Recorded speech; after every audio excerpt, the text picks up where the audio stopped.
Yeah, I'm trying to remember which charm I got. You didn't write it down?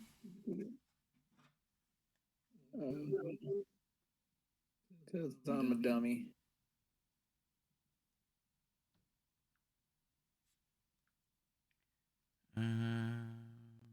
Oh, I believe it was his charm of Purple Mancy. Actually, Okay, do you need that description again? I guess we'll have to wait to find out. yeah, that's the one. I got the one for Fairy Fire. That's what I got. Yeah. Allows you to cast Fairy Fire spell, Violet Light only. Save DC 15 as a bonus action instead of an action with no component required. So you can use 3 times before the charm vanishes. So What? just go ahead. What we're going to do is we're going to add a thing to your character sheet real quick. Or you can do it. Clearly, you know how to. You've added in everything else. All right, you can do it. Yeah, I'll do it. Let me see if I wrote down what you guys got.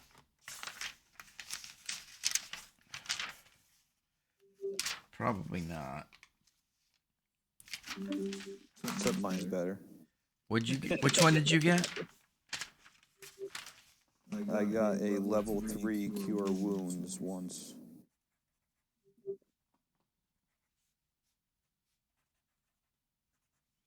Kaz got Purple Mancy.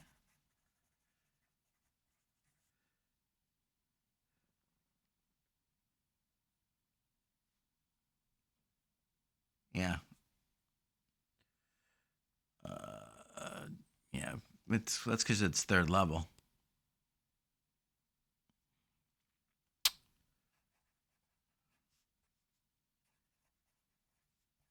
Yeah, I guess it would be 3 level 1 fairy fires. Exactly. But as a bonus action, that's freaking huge. Yeah, that is big. Yeah.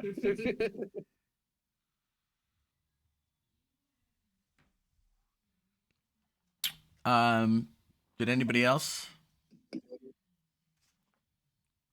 Did Thea? Did you eat any fruit? Oh, hang on. You're muted. You're muted on my server. There you go. Say again.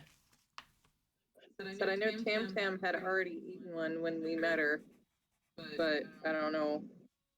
But obviously what it was. Rebecca, do you remember what yours was? I wrote it. Yeah, I wrote it down on my character sheet. Okay. And then did Thea? Or Thea was like... I got the same thing as Filbert. The Purple Mancy? level 3 Oh, the Cure healing. Wounds, okay. No. Yeah, the Cure Wounds one. Yeah. Okay. I just wanted to write them down so I know. Yeah. All right, again, I'm sorry, guys, that I didn't have my normal time to go through all this beforehand. Okay. All right, well, let's just drop it. We're all a bit risky. Let's just drop everybody over here onto the map.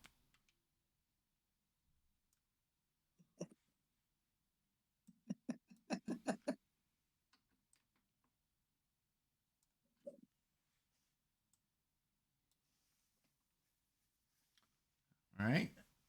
Everybody should be able to see where you're in the grove, where you left off as you begin your long rest. Was anybody doing anything during their rest? No. Sleeping. No. The guy Other than keeping watch, obviously, in rotation. Yeah. All right.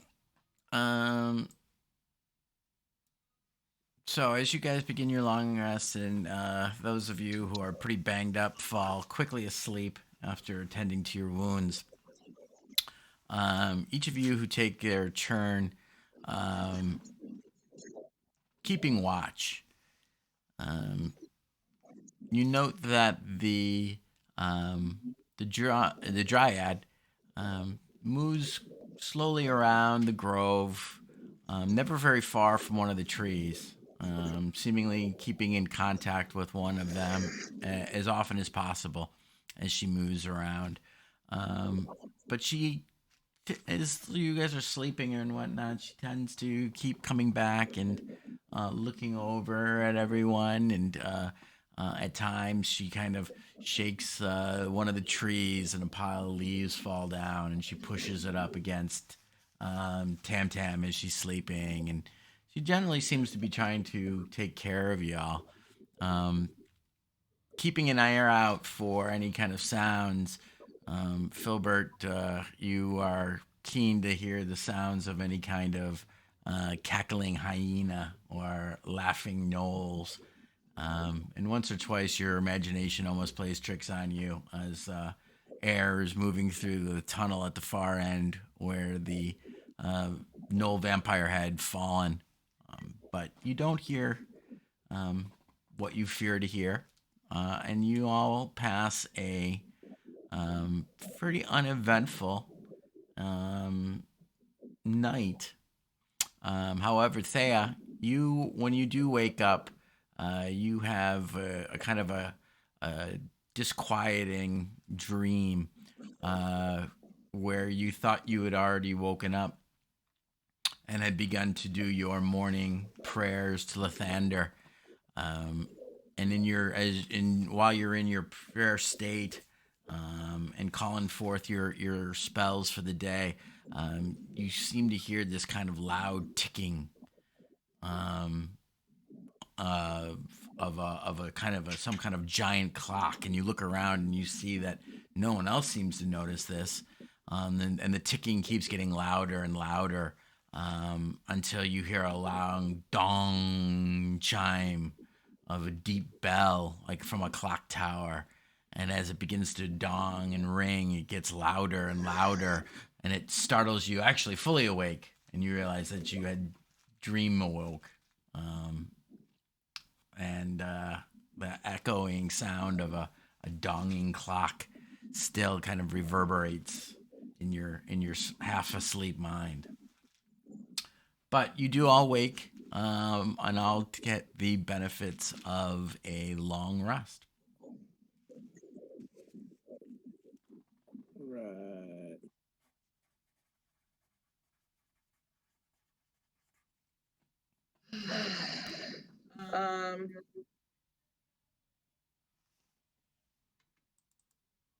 Yeah, I'm gonna do my prayers and then I'll see here.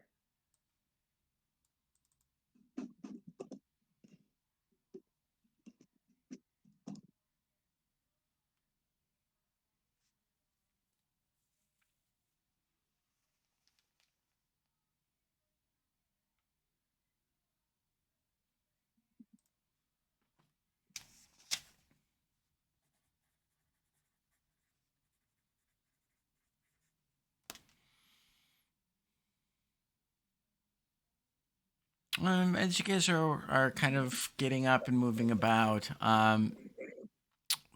Villain comes over to you, Tam Tam, and has kind of been appraising you a little bit. And she says, I'm not sure if I had mentioned it in the excitement of our meeting, but I'm quite familiar with your race and your species, and kobolds in general. I've had quite a few dealings with them, and I have respect for your people. And I know some of the challenges that you face, but you seem to be a bit more accomplished than many of your fellow kobolds. Is that something I've read right?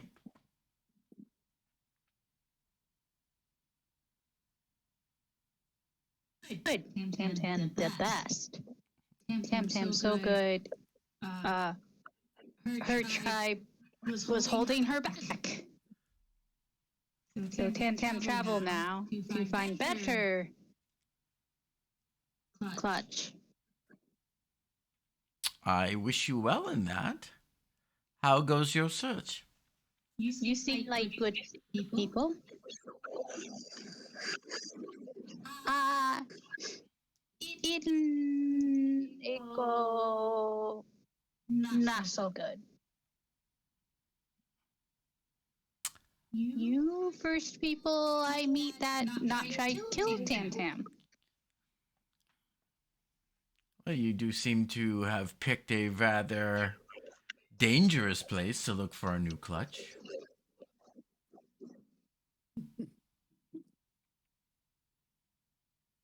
Here is where elves were going.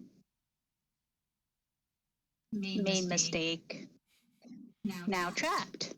Ah, yes, well, we have come here as well. I came to look for the fallen city and for the magic items within it, and upon arriving to 10 Towns, which is on the surface, so I'm not sure if you're familiar with it, but I became trapped as well and could not leave.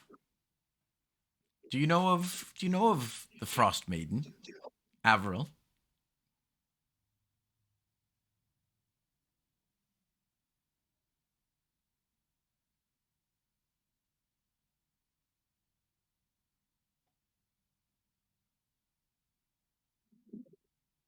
I'll take your silence as a no.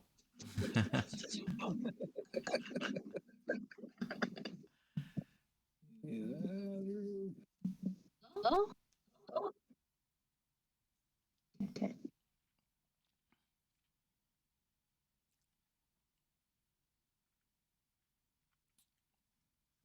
So as this conversation's going on, what are you guys doing to get your prepare for?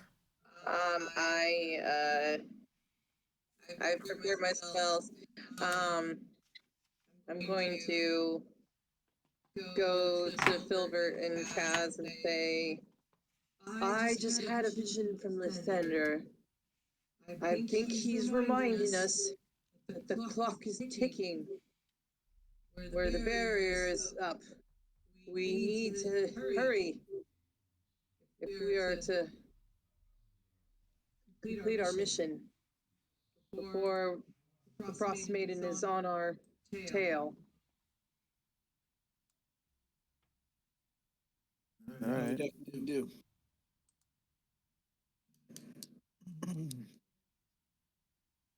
Guys definitely need to get moving on this. Get this done and over with. Get this bitch out of here.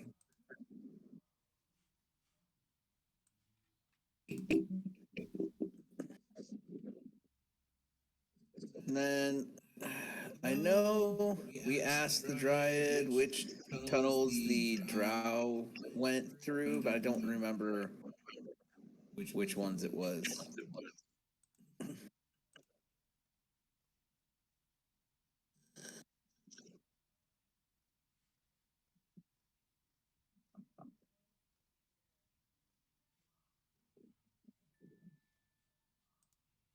Hang on just a second, John.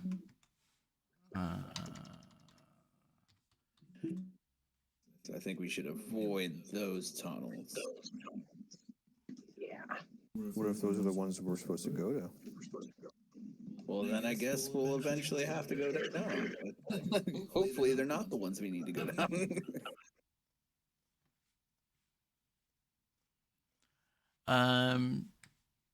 The Dryad had. Where's my cursor?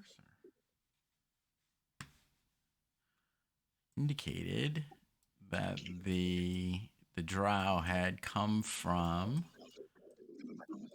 and Tam Tam from this end. Okay.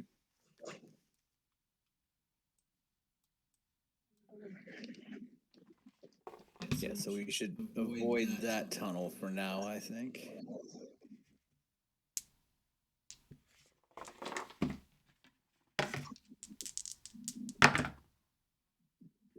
All right, you're the All right. boss.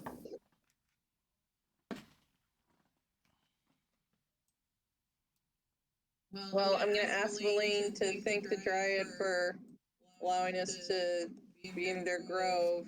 I don't think they wanted us to leave last time. They didn't, but we gotta go.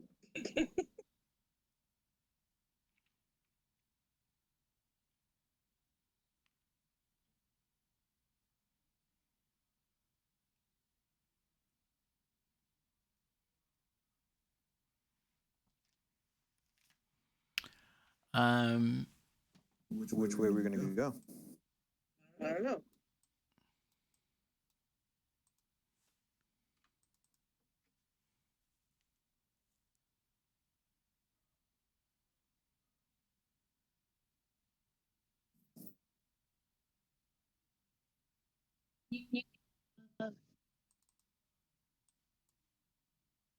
What?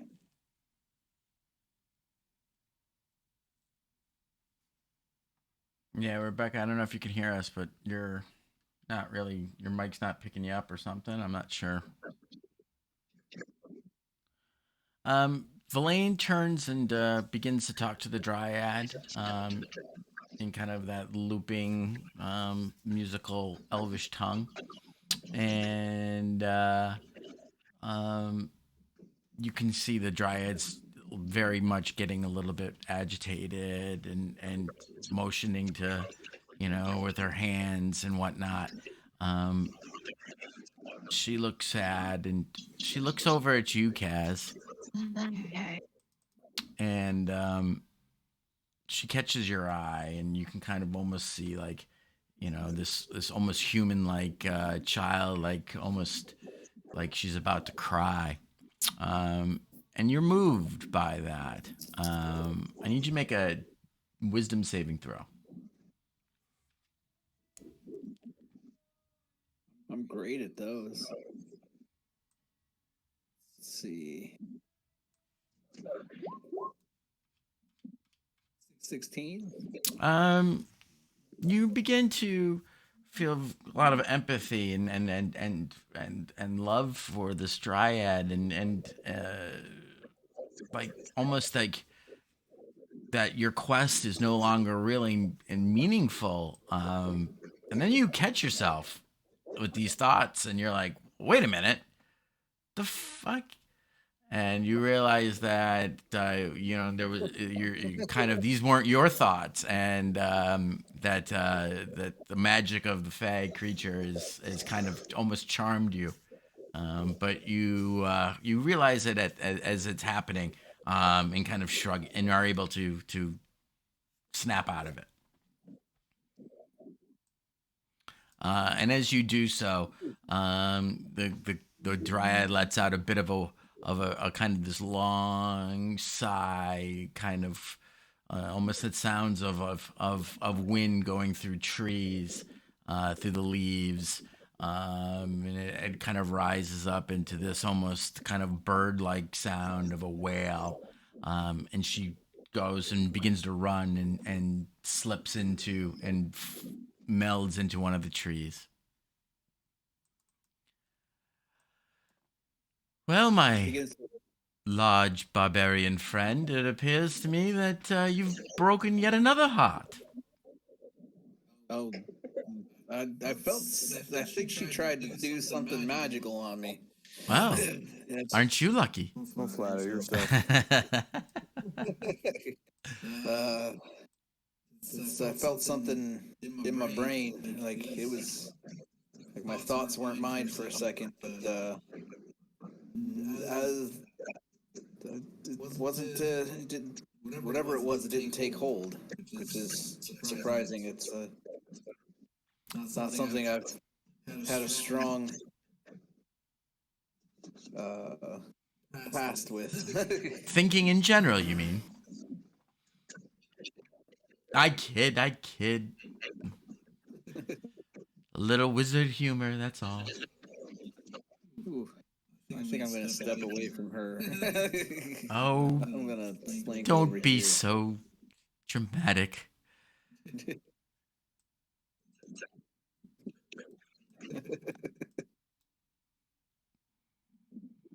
All right. So what should we do? Flip a coin? Which way are we gonna go?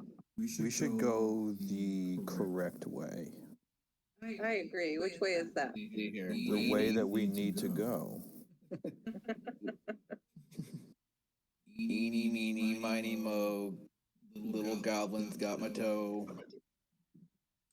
We should go that way. Does Tam Tam know anything else about this place? Because I'm sorry. Refresh my memory. I did space out before.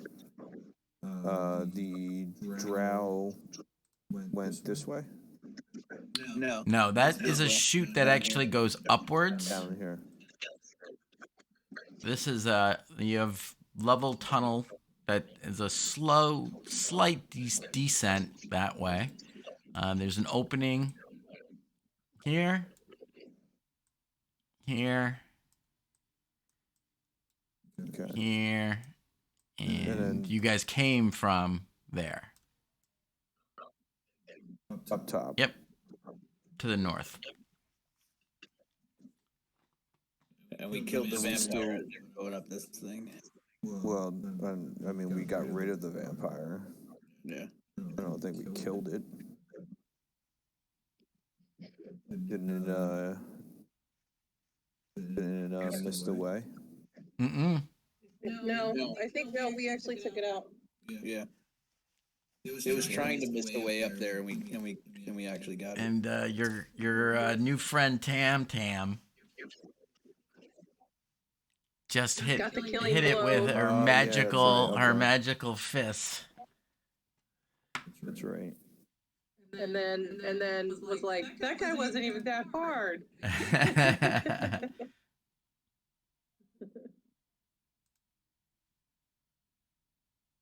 All right, well, And I mean, we have to go further down, right? Is that what we're still working on? Yeah. so.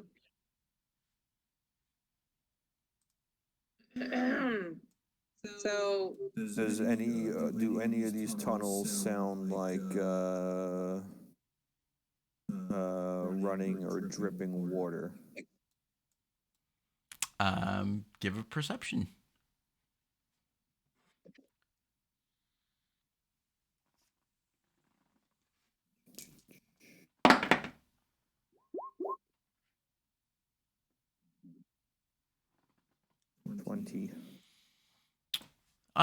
No. There's no sound of any kind of water whatsoever. Even though you're not out in the tundra, it is still probably a good 10 or 15 degrees below zero in these caves. It's quite cold.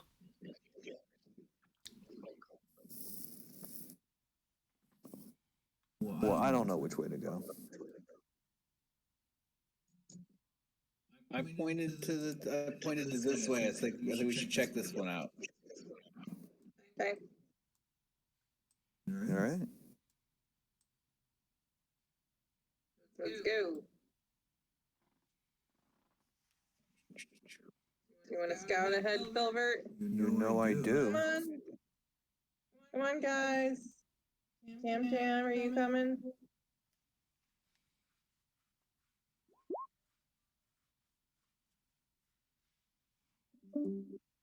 Oh, Nope, she dipped out. She was like, "Screw you guys, I'm out of here."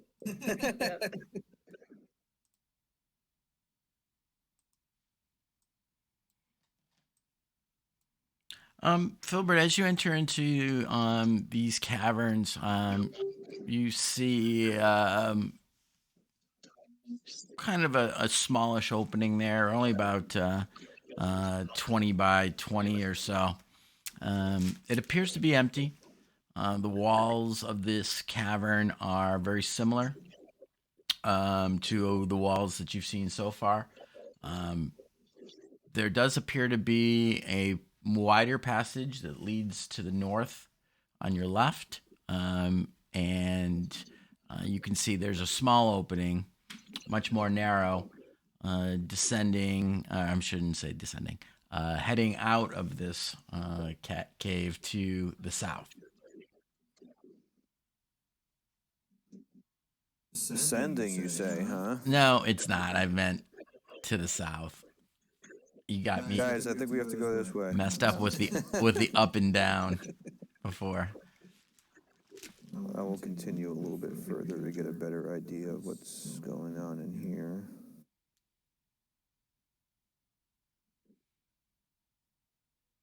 Okay.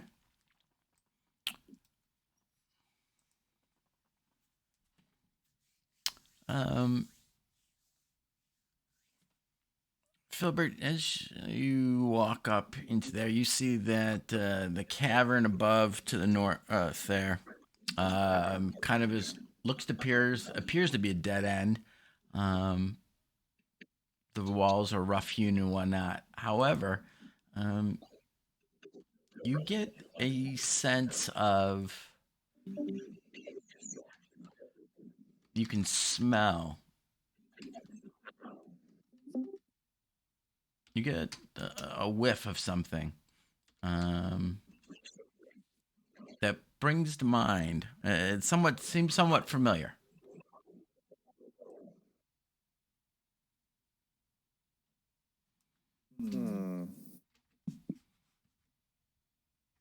Like a good familiar, or like, oh no, this might not be good familiar? Like, is it snickerdoodles, or is it like burnt sulfur? Look at your PMs.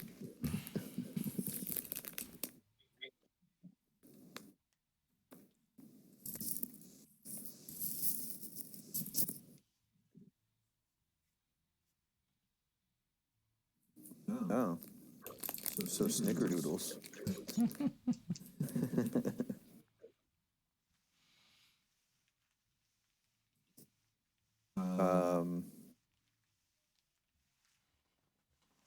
Come back out and tell the group there's a dead end to the left and a smaller tunnel to the right. You want me to check out the one on the right?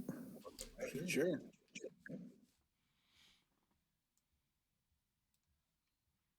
Right.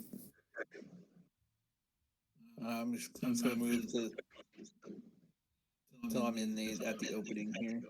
If I can be at the ready, listening, ready to yell out for anything if he gets tripped up or something.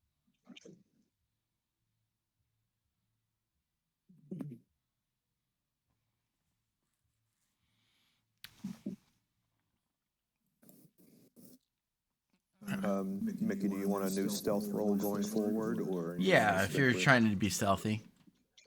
Okay. I did break stealth, so that's even better. All right. Almost Invisible. almost as if you were motivated.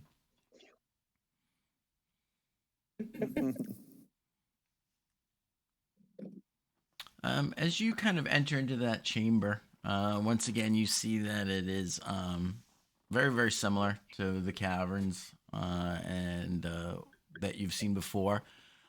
This one's a little bit different, Filbert, as that you can see that it's almost kind of the ceiling of this is almost rounded, so that you're kind of it feels like that you're in kind of a semicircular kind of where it curves down right into the ground.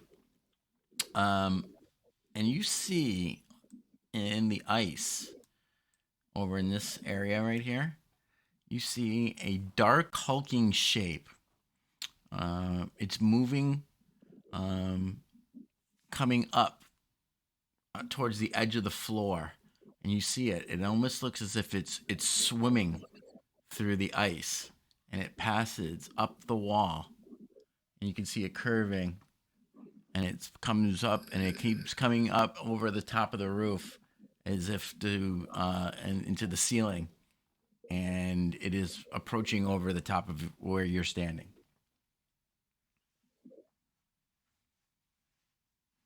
Okay. Mildly creepy. I'm gonna see what it does. I'm just gonna keep watching it. Okay. It's hard to kind of make out the details of the shape, as it kind of seems to kind of fade like in clarity and whatnot. Almost like amoeba like, as the shape almost continually changes. Um, and it begins to continue to pass over your head and moves down to the other side of the chamber. And you get the sense that it's actually swimming further away, even though you're looking at a wall that's not moving. The shape seems to kind of hold position, but seems to decrease in size, almost as if it's swimming farther away, even though you know that that wall is only a few meters thick. Yeah. All right, that's enough of that creepy shit. Yeah. It would have been so much better with the Sirenscape working, with the nice creepy music that I would have played for you. Just kind of picture that in your head. I was going to go all John Carpenter on your ass. Weird. There's a weird, like, amphitheater in there, and there is this creepy thing swimming inside the walls, so we don't need to go that way. How about we go this way?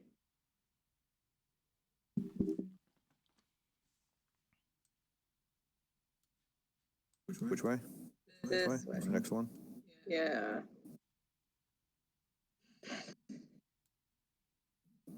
I mean, Do that. we've been going south, so I think that's probably the best option. I'll give it a quick peek. Okay.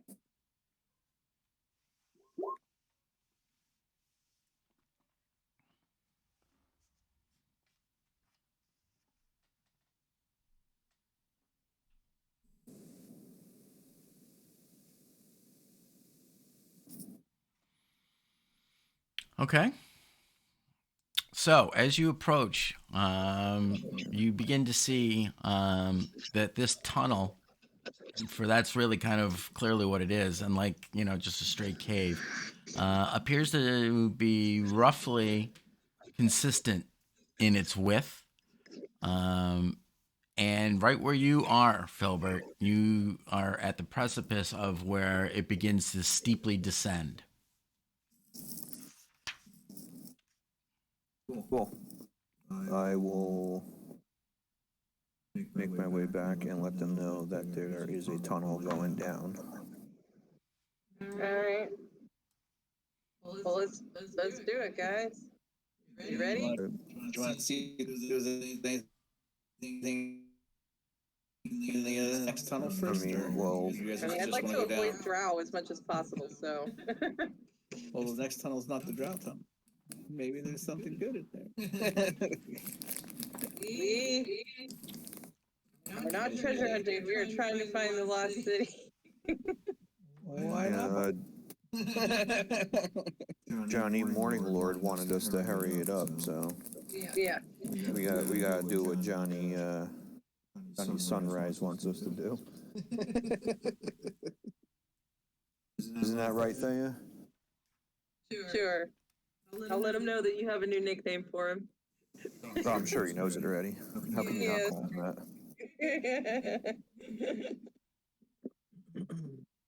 Alright, so I didn't go very far into the tunnel. Do you think we're gonna need a rope, or is it just steep? Yeah, Mickey, did it look like it was traversable going down, or did it look like it was Yeah, so they like an ice chute? no, unlike those other toboggan runs that you slipped and slid down, this is just a kind of gradual, stepped descent. It's not smooth at all, but it just definitely has a marked, almost as not quite as steep as a staircase would be, but think handicap ramp. Yeah, okay. I mean, we're gonna have to be careful, obviously, but we should be able to make it down. Okay. Do you want to Too much just trouble. It might be walk a an few paces ahead of us, and then keep your ears out? yeah. Okay. How many ropes do we have? I have two. Kaz has one or two as well.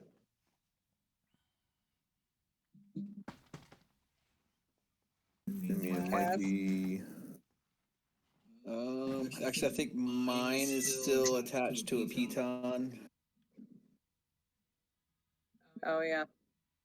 I was thinking of the same thing. If this has to be a egress emergency escape, it might not be very easy to run up this thing. So we might want to leave a rope or two anchored in. Okay. You can do that. Maybe we go down maybe 40 or 50 feet, and then hang a rope on the wall. Okay.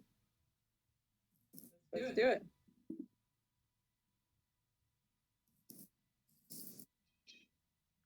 What's she whining about? The laser's gone. Oh. She's like, where'd the laser go? All right, following you, Filbert. She's looking everywhere for it. You guys want to try to be quiet? Yes, I will try to be quiet. Oh boy. Okay. Sure. Let's do this.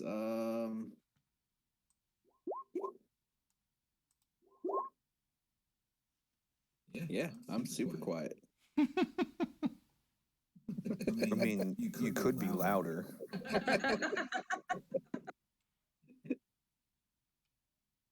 I'm actually pretty quiet. That's pretty dang quiet for me. So this was where I'm at now was my 25 feet movement. I'm going to move ahead of the group a little bit further. Because that didn't go much further than where I am right now, so. Rebecca, I'm moving Tam Tam up. Well, she's not even here now. Yes, Discord just crashed for me for absolutely no reason. I'm back.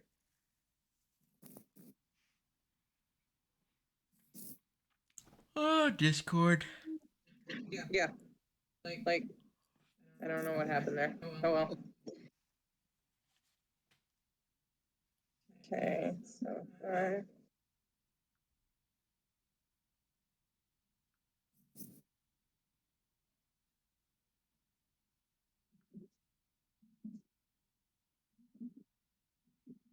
All right, so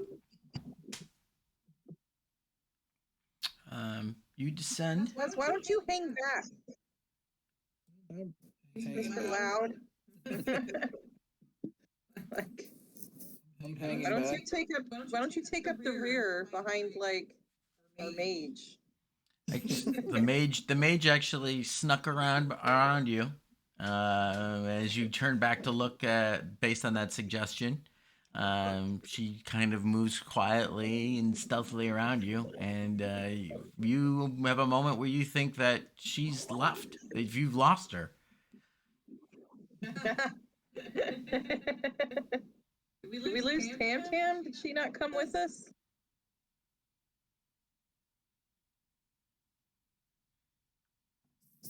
I haven't seen her. Okay. Well, I didn't know I was supposed to be watching her. well, it's too bad. She was pretty strong. She seemed nice enough.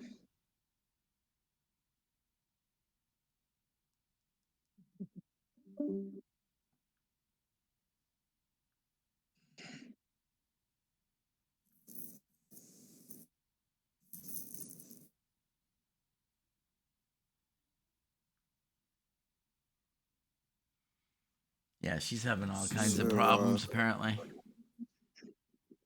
I'll move her up. Let's see. I'll roll her stealth for her too. Hang on.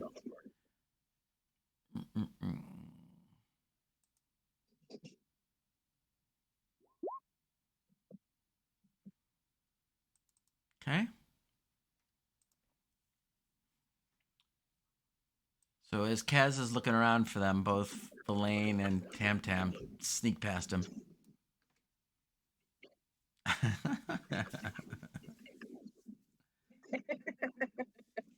What's your passive perception? And me? Yeah. 15. Yeah, they both sneak past you.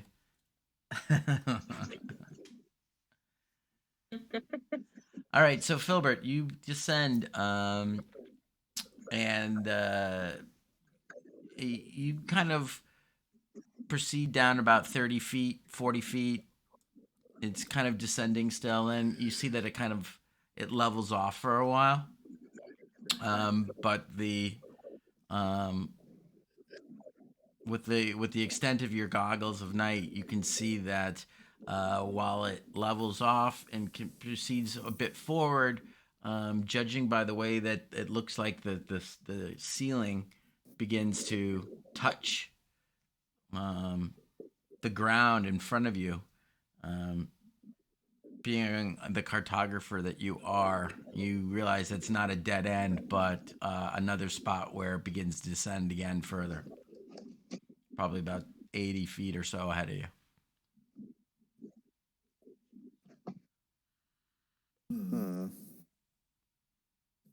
So it's not just a bunch of ice spears ready to like stab us as we go falling down the tunnel. Possibly. Oh, Cool. you're seeing that? No. If you could see, that's the edge of the map, and there's this goofy little graphic on there. You guys continue to move forward, and Verlaine begins to consult in the back with the Professor Orb, and she says, "We seem to be in a tunnel here that is descending correctly, and I do you think this is possibly it? I have a good feeling." And Professor Skeet begins to pulse and whatnot. You can kind of barely hear what he has to say as he begins to converse with her. And she says to you all, she goes, "Well, the professor believes that, and as do I, that this might be it. This might be the connecting tunnel we've been seeking."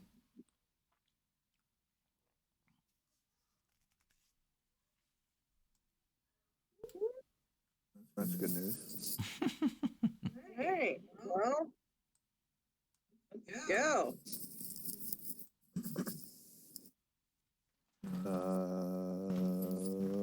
Rope to get up, maybe? Oh yeah. Put the rope here. Bring, or you wanted it down here. Well, I mean, we seemingly safely traverse the rest of this, okay? So maybe anchor it at the opening of this next thing, Okay, and then we'll just. I'll have Kaz do that. Which I don't even see Kaz on the map where he is. I'm back here where you told me to be. I didn't say to stay there.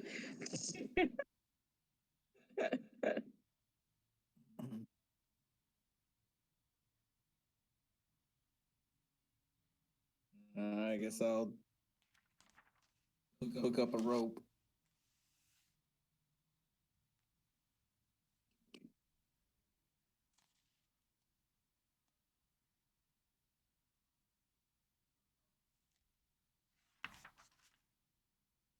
Securing the rope now.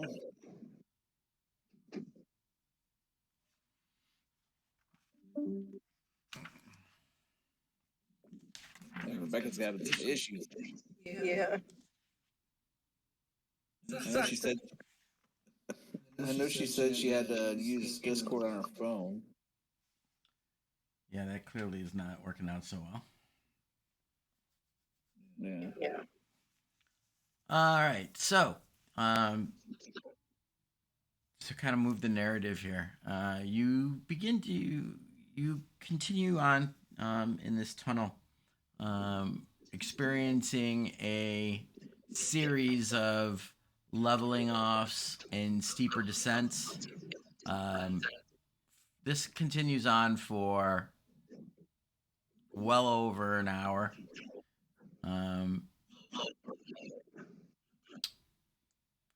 Filbert, give me a cartographer's tools check, skill check, please. Is this going to be in the way of like intelligence? Yeah, intelligence with your cartographer. Yeah.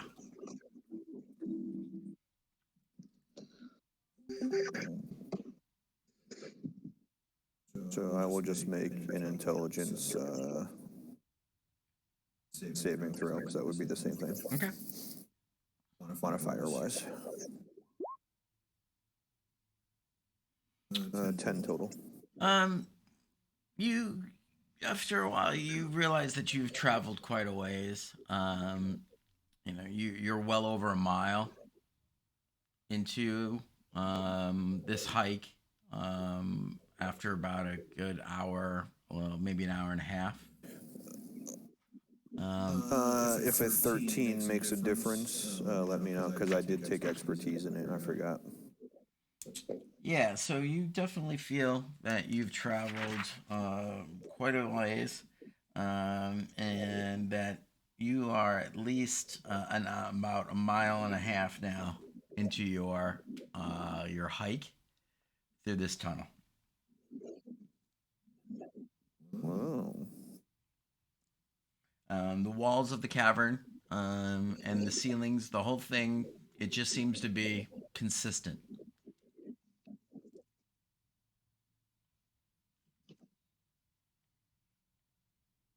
Interesting.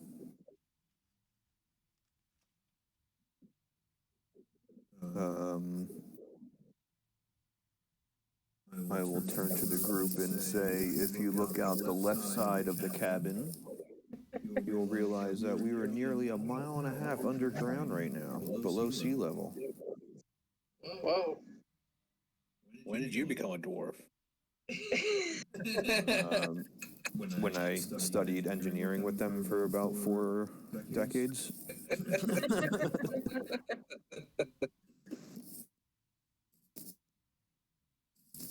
All right, well, let's keep going. Tick tock, goes the clock. All right. All right. We will make our descent down. You continue on for.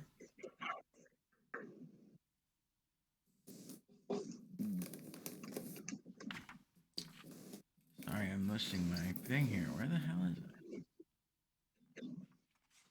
You continue on for another hour, traversing probably close to easily another mile.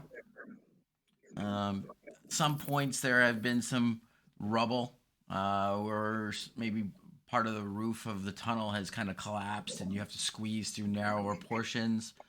There have been a few spots that the descending section is steeper, at which point you've had to do a little bit of climbing. Kaz, not so much. She kind of can hop down with this size, but the smaller of you have had to climb certain sections. And you make your way further down. And Filbert, you being attuned to leading the way and kind of scouting out, you begin to feel a bit of airflow coming up the tunnel at a point. And after a final, especially steep descent, you find yourself at a section where you can see the tunnel kind of opens up.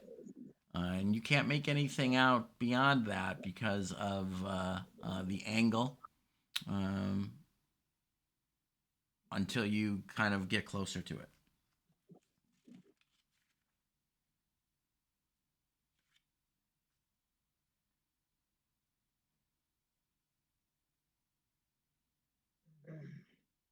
Should we proceed with caution? Yes, let us try to be sneaky.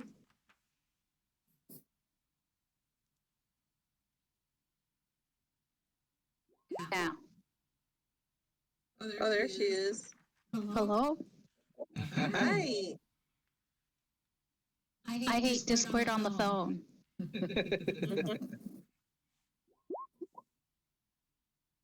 Aww. I'm sneakier than you. Was one away from re-rolling that. Where did Valane's go? What are we doing? What happened?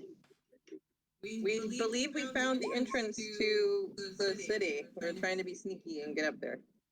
Yeah. That's super sneaky. Did you roll a nat one? Oh my god. Dude, are you within 30 feet of me? Yeah. I don't know. Re-roll that shit.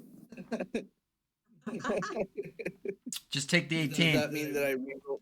Just take the. You just re-roll the 1. Okay. So just roll 1 die. That's replacing the 1. Okay. Where'd it go? There it is. There Better. you go. You're almost as good as I am. I'm the quietest. Yeah, how did you get that low? I rolled a 2.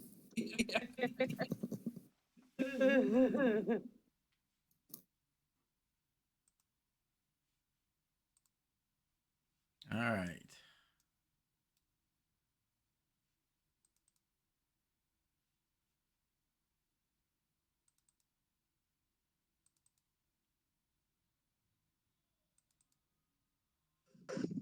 Oh, for fuck's sake.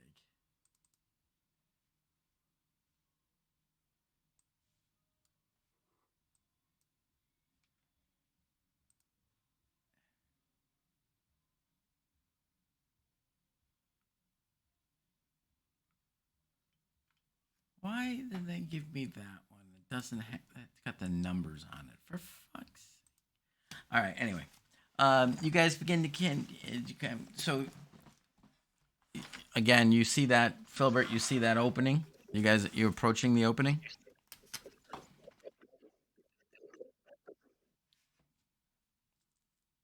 Yeah. Okay, he's muted. Yes, sir. All right.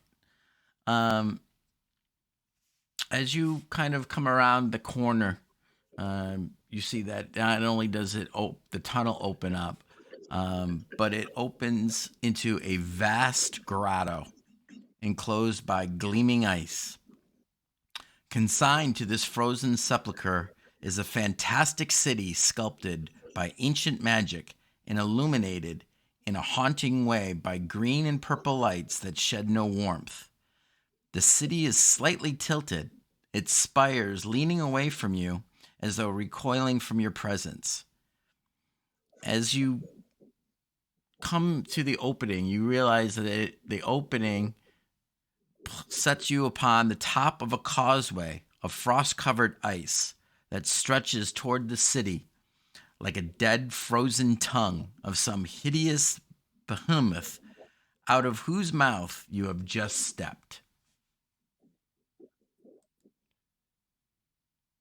Well, this isn't the right way.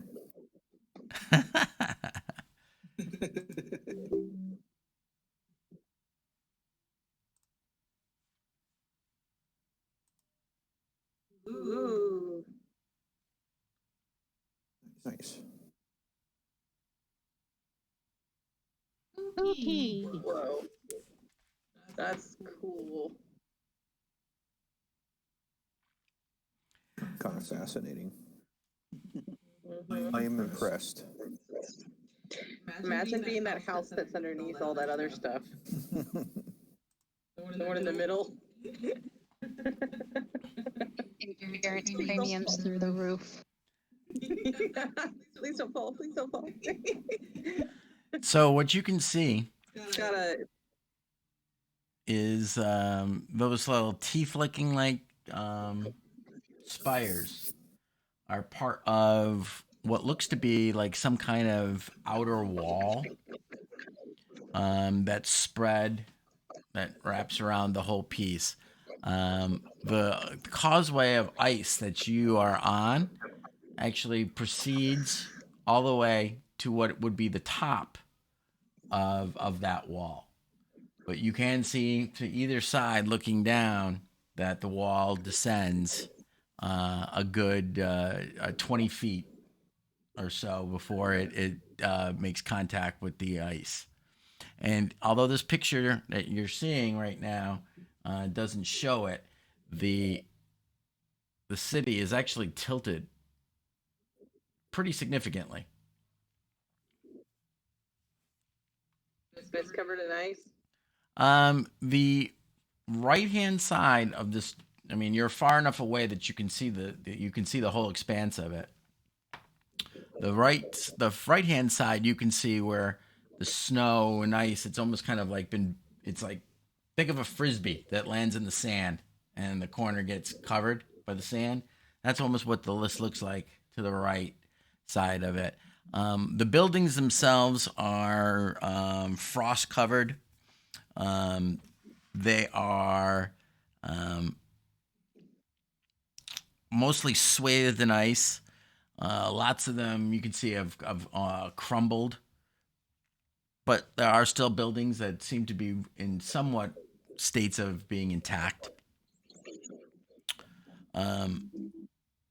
And because of the magical lighting that you see throughout this city, you can pretty much see almost all of it. I'm looking to see if I got something here I can show you. Give me 2 seconds.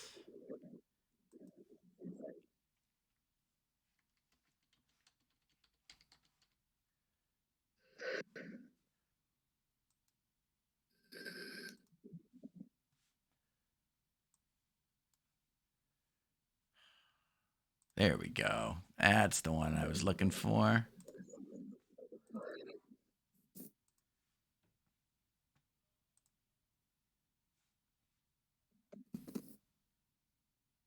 Ah, okay. You guys are in the very, very bottom left-hand corner where it says 2 Caves of Hunger. Yeah. And look, Wow, this place is huge.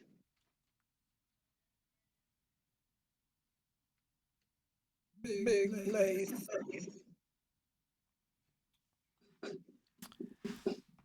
so, because of the way that this adventure is written, and as you have found, this normally we would wait for a long rest, but I don't know that that's going to happen anytime soon. So, you guys have reached a milestone by finding the necropolis of Yithrin.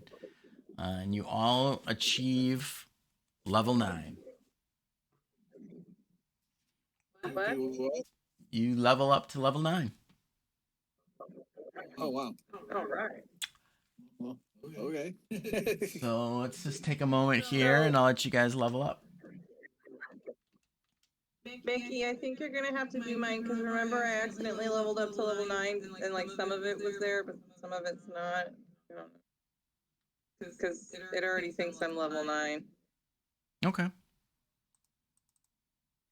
Yeah, I don't know what you did to like fix it. Well, I'll go. I think- Yep, give me a sec. $48,000.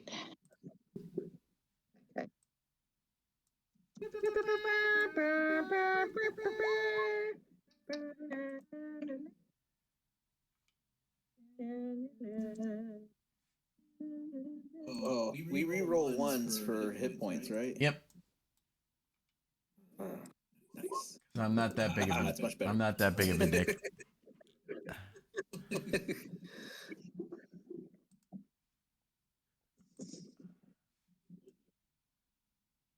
There. Now you guys should be able to see a full screen map. All right, Thea. Where are you?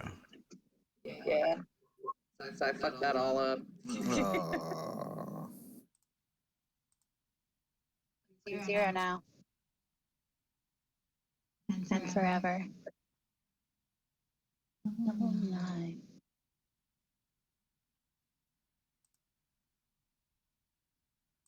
Okay. Let's see what we got here. I can run up walls now, guys. Okay, so you're level What the 9. hell? Did it add hit points last time? Do you remember? Yeah, I think we took them away. Okay, so just go ahead and give me a dice roll so we can see what hit points to add.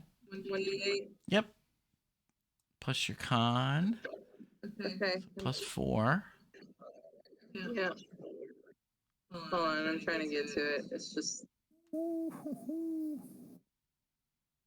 I don't have 2 screens right now, so it takes me a minute. Sorry. It's okay.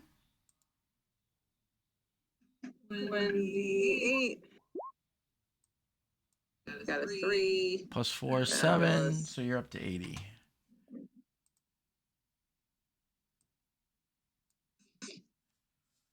Okay. I could just say that No. your totals go up, but your actual hit points don't go up. But I'm not going to be that guy.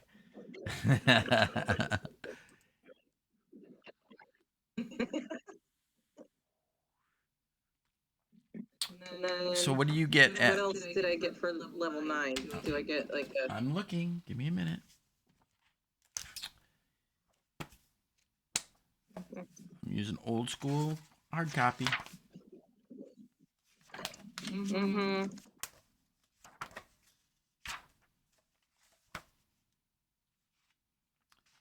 What's your domain?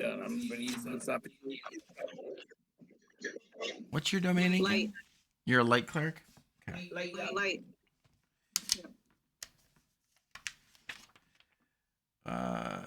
So level 9, you get no new features at all. So that makes it easy. We just got to change your spell slots. So level 9 is 4, 3, 3, 3, and 1.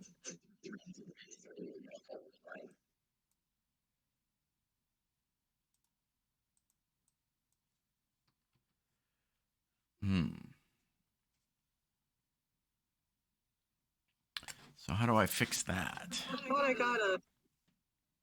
Yeah. According to the cleric chart,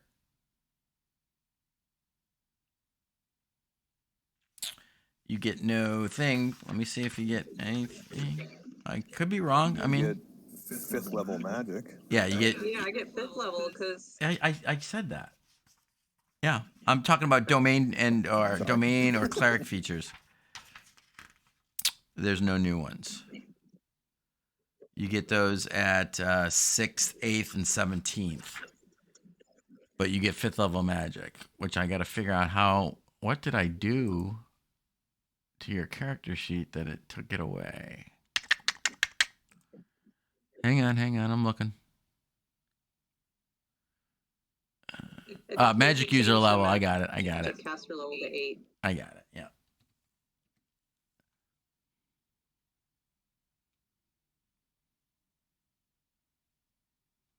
Just double checking to see if there's anything else I futzed with. I don't think so.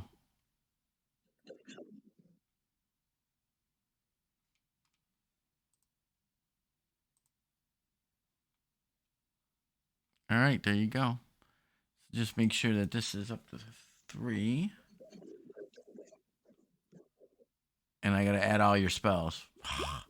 Balls. Okay.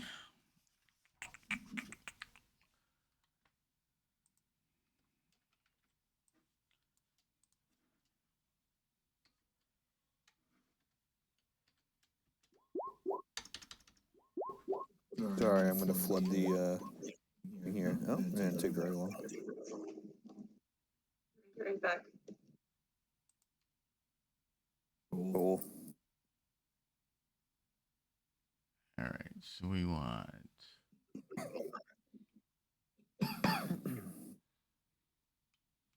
Man, I hate that you can't filter it just by...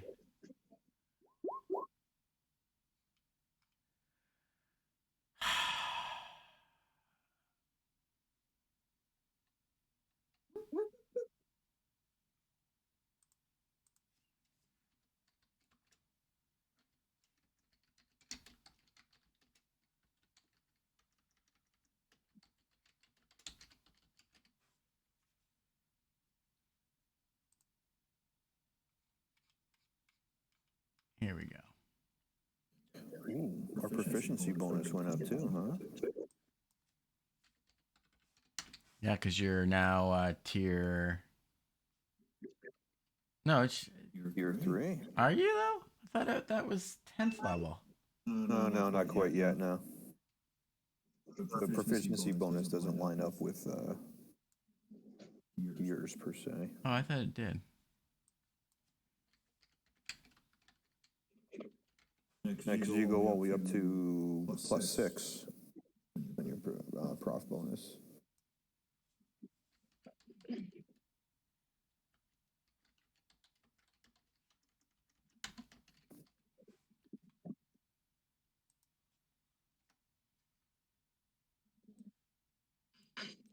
So Thea also would have another. She would have one more learned spell per day because of her level. So remember that too.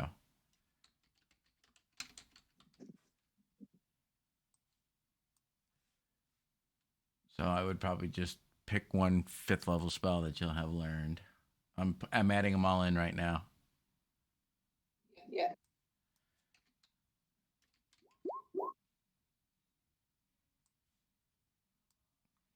Just be aware that some of them need physical components that you may not have.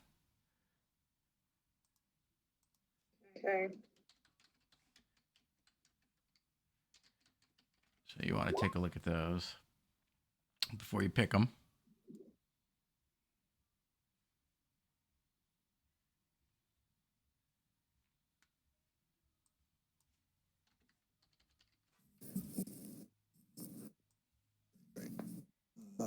I'm all set, guys. I'll be back in just a moment.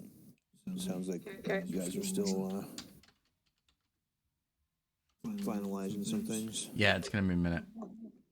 Yeah, perfect. I'll be right back.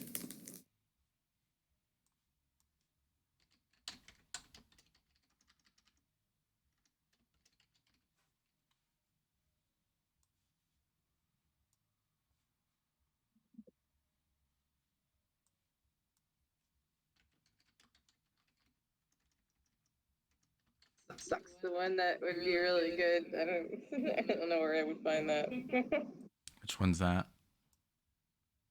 Flame strike.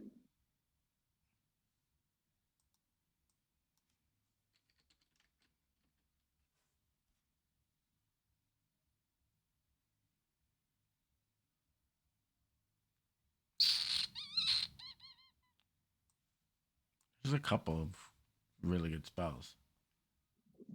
Mm-hmm.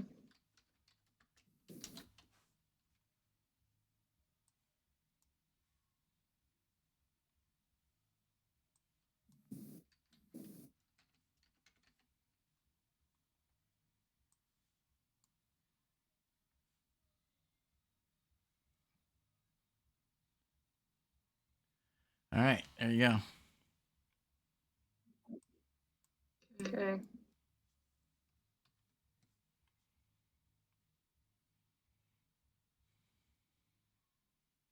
Thank you. Mm-hmm. That's it. 4 spells. 4. I just added 1, 2, Only seeing 3, 4 4, spells on 5, there. 6, 7, 8, 9, 10, 11, 12, 13 on your character sheet. Let me reload. Let me reload. Maybe it's full 20. Probably. All right, I'm going to go grab a drink. I'll be right back myself. Roll 20. What do you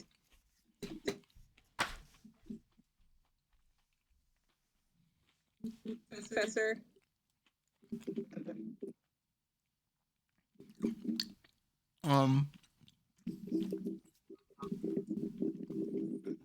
Well, what we seek was a device so strong that it allowed this entire city to be raised from the ground and fly about. So the center. Possibly, though, it also could be buried deep within in some kind of engineering Antechamber. vault. There are various degrees of speculation on this. The wizard Arcalanes conjectured that there were tunnels, if you will, running through that served as arteries for magical energies coming from a central heart-like chamber, while Tatiana, the archmage of the Catanian period, suggested that there was a high tower from which this device would broadcast magical energies throughout the city. I could give you 5 or 6 more conjectures. No, that's okay. I'd say the center is a good place to start. Top There's of a tower and in the middle. Top of the center or under the center where we're looking.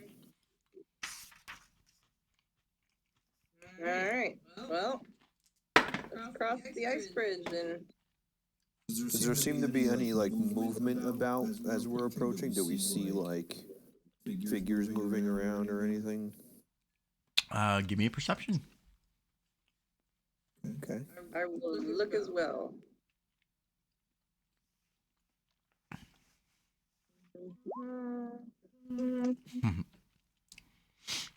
Come on. 20.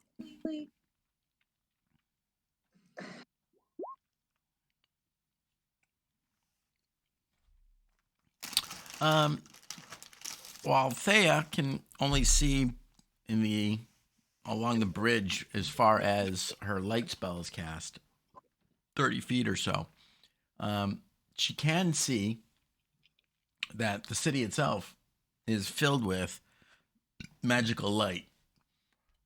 However, it's very difficult to make out specifics at this great distance.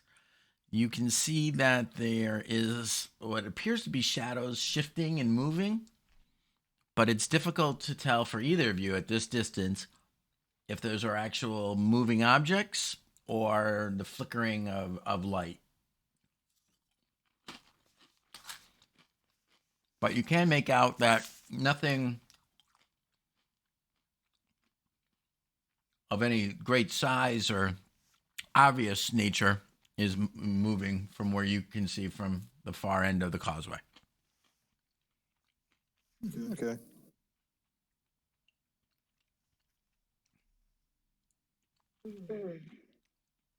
Onward we go. Yep.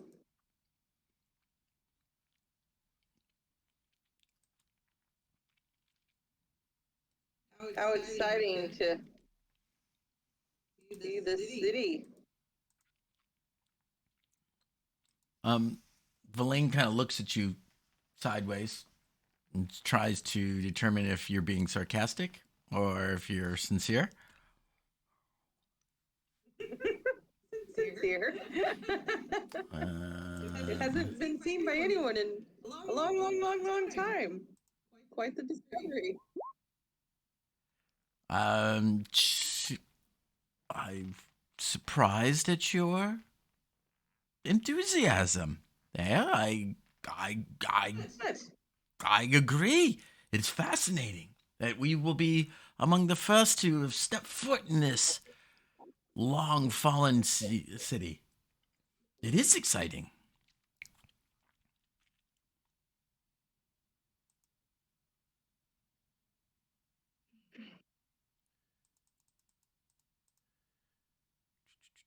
All right. Who's moving us?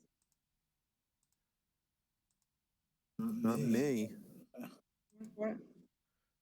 Oh, I mean, I don't have a realm of scale, but yeah, like. Oh.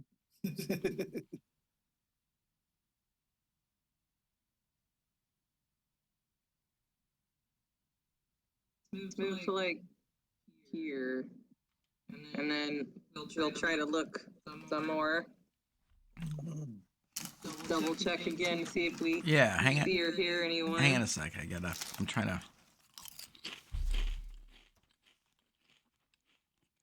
I never I was doing yours. I never leveled up the lane, but I'll do that later. Oh, oops. Oh, sorry, it's my own fault. All right, so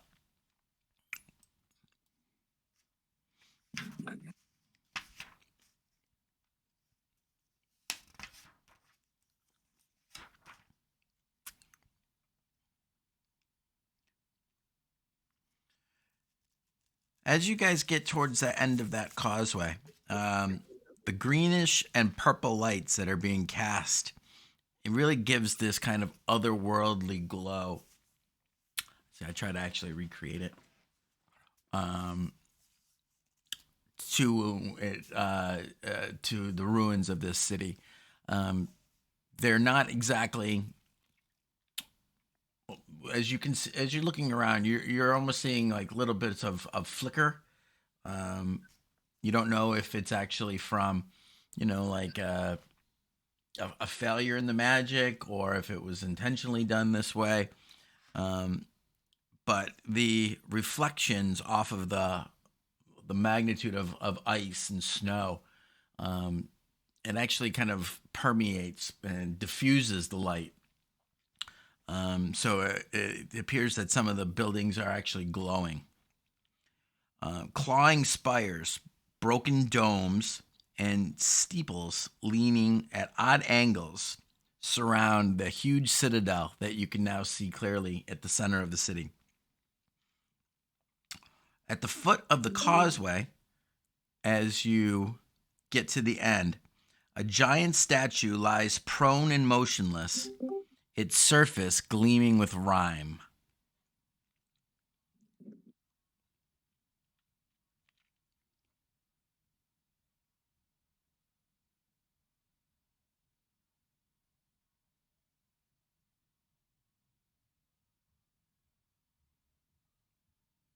Mickey frozen? No. Okay. Mm-mm.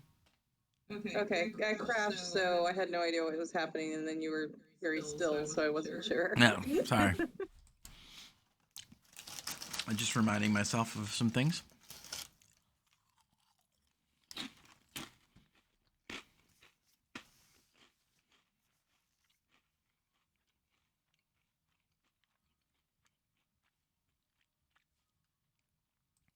All right. Well, start moving forward. Explore this. So this statue is actually up on the causeway, not down into the city.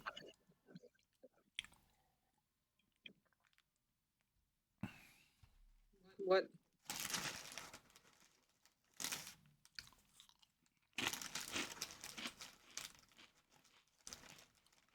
Take a closer look at the statue. Yeah.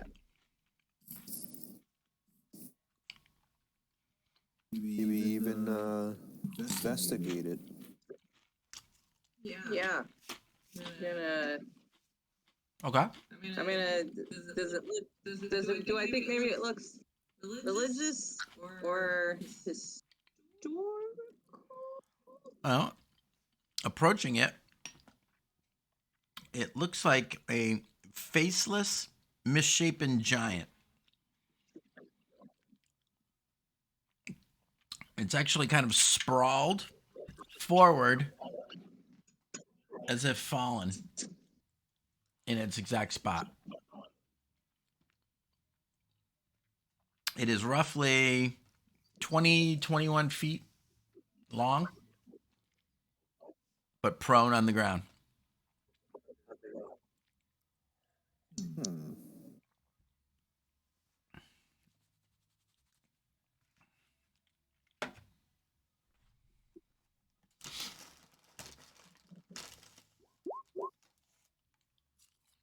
Okay.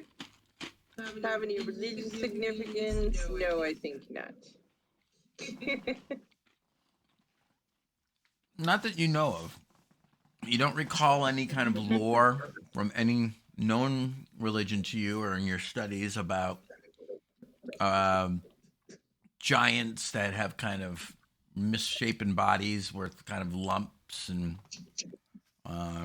strange protrusions on their body. It doesn't appear to have been clothed at all, but it's actually laying on its stomach, so it's hard to see.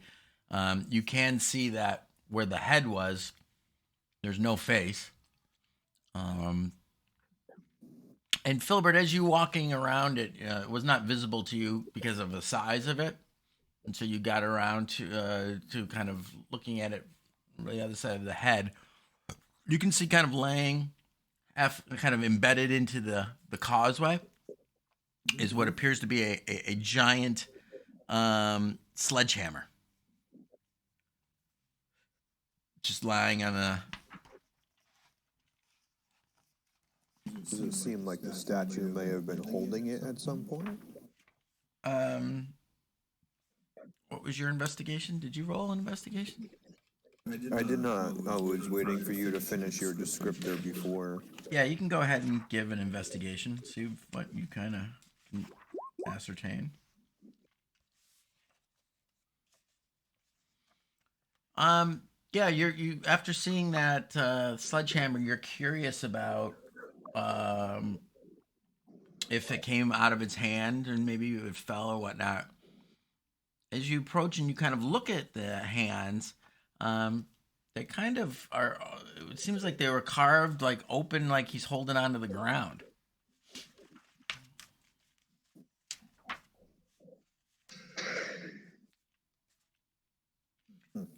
The hands, however, you notice a couple things. There's only 4 fingers.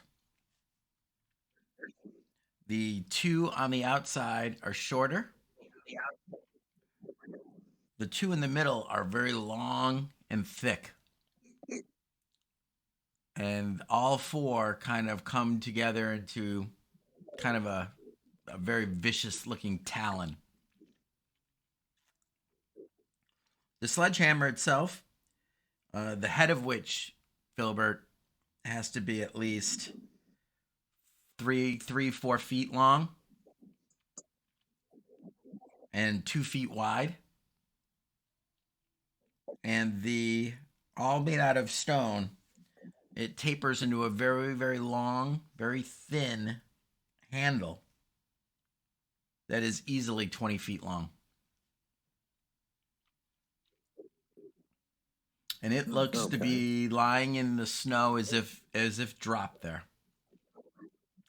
My next question is, does the back of the statue look like it got slammed with a sledgehammer?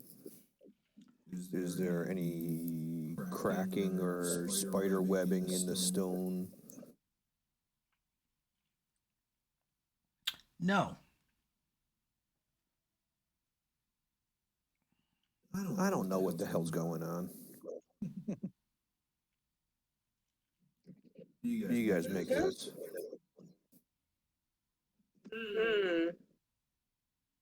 I mean, the whole city's sideways. I guess it was just the statue. I mean, I don't know of any religious significance. Could have just been, something that was important to them, and then it fell.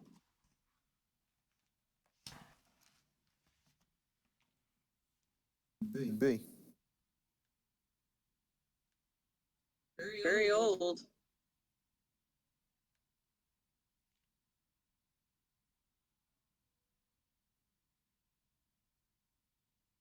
Yeah. Continue on, I suppose. Yeah. Sunny Sunrise would want us to get moving.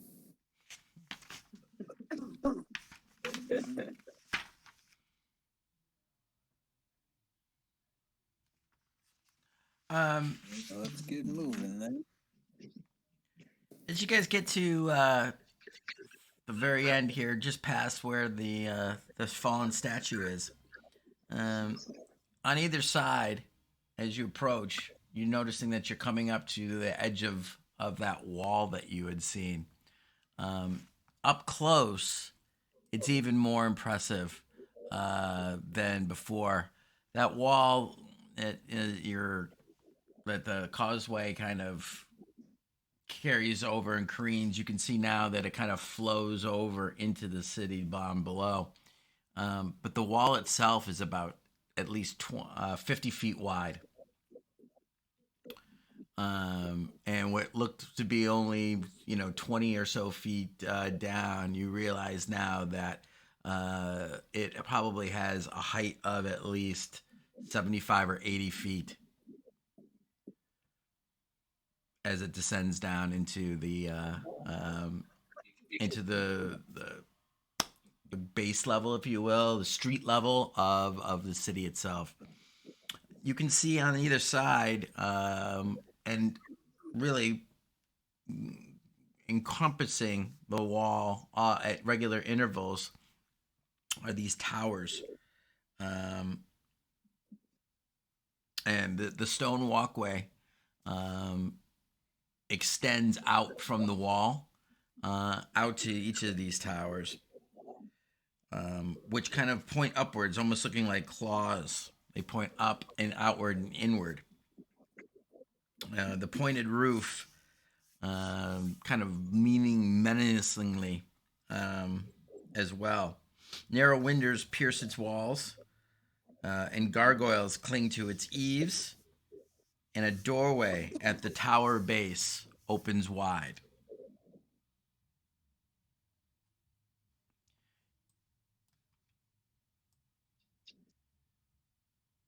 It appears,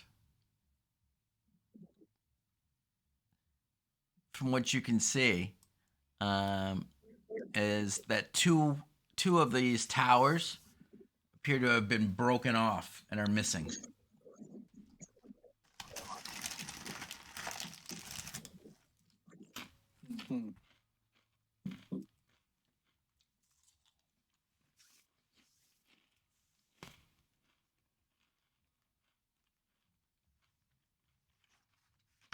Okay.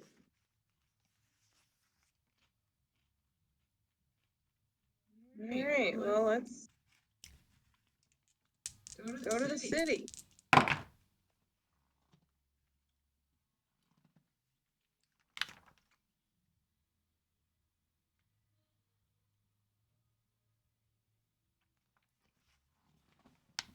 All right, you think there's a tavern here?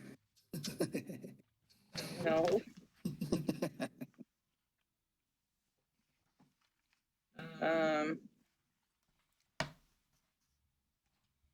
So I think, like I said, we should just continue towards the middle. It looks like there's some weird electric-y thingies here, and then there's a tower here that's smaller than the other one. Might be worth checking out.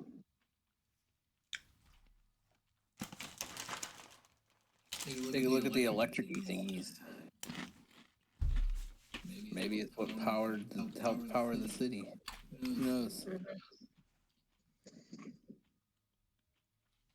All right. It looks like an arena of some sort to me. Mm-hmm.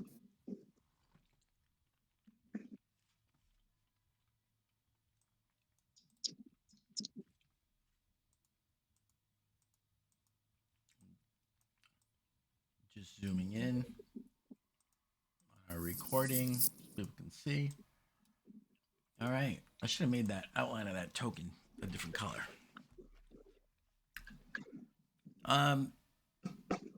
You guys descend down in off the causeway. You can see that there is light from these small towers with caps on them, and what appears to be green and purple flames constantly burning from the underside of these inverted domes. Verlaine, seeing them,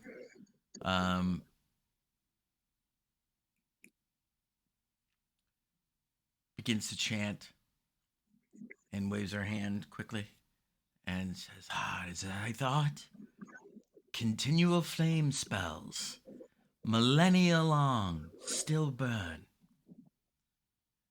Might of the Netherese is truly magnificent. I am so excited for the potential that we can find in this place. Taz, as you kind of walk over to that area with the depression, you see kind of rows of almost seating that descend down into a lower level there. And is the air around the amphitheater, it's charged with static. Like you can actually kind of feel it kind of dancing on your skin.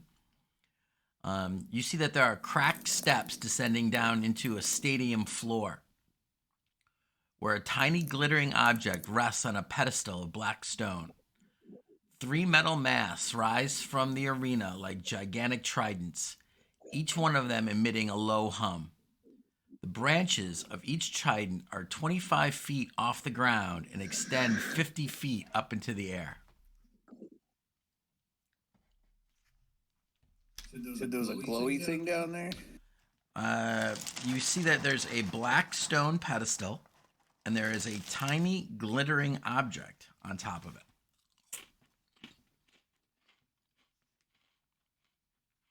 There's like a glittering object. There's a glittering thing down there. You guys want to check it out? What if it's a trap? Yeah, huh?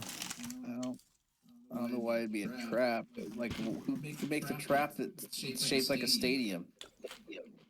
The Netherese.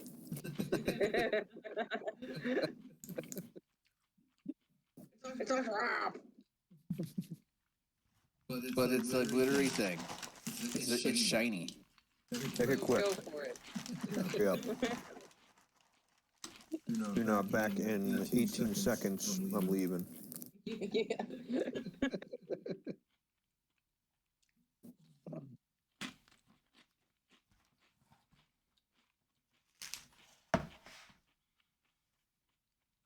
I'm sorry, Kaz, what were you doing? I was trying to see if they wanted to go down and look at the glittery thing. It doesn't seem as though they want to, though. Yeah, but you're free to by yourself. Yeah. Fine, I'll go look at the glittery thing.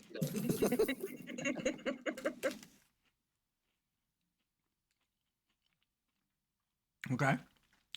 So you step out and begin to walk down the steps down towards the platform, which is at the very, if you will, in that kind of like the ground floor of this like sunken stadium.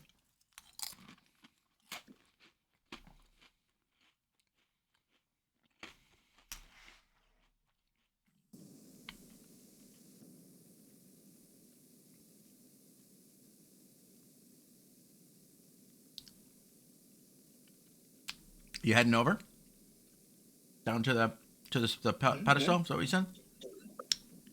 Yeah. Oh, I'm sorry. As you kind of step out onto the, if you, for lack of a better term, the playing field,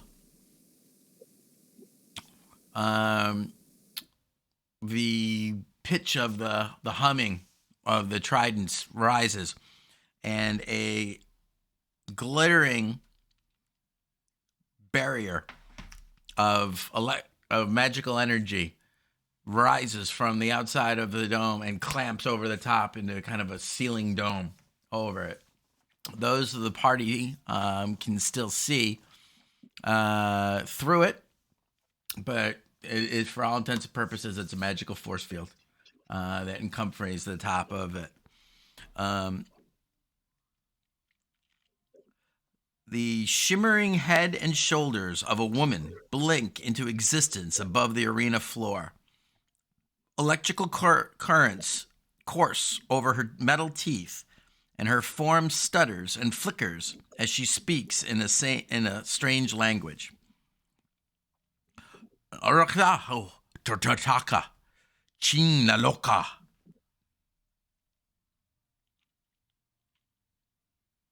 Huh?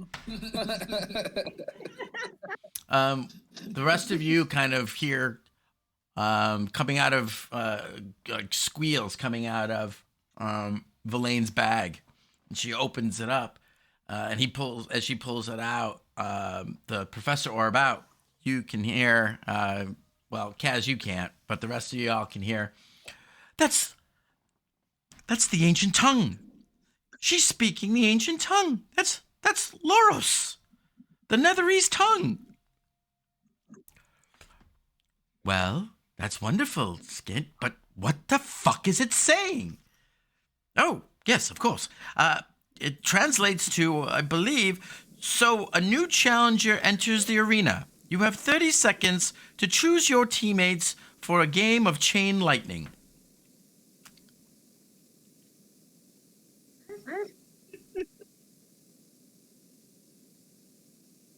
I'm sure I can't get that, so I'm just like, I'm just gonna still keep walking towards the glittery thing. I couldn't understand what you said, Mick. Something about 30 seconds and chain lightning. That's all I caught. Choose teammate for chain lightning. Yeah, well, none of which Kaz could hear because he's down in on the arena floor, and this is up and top. Right. So I'm just headed to the glittery thing. I was like, whatever. I don't know what she said.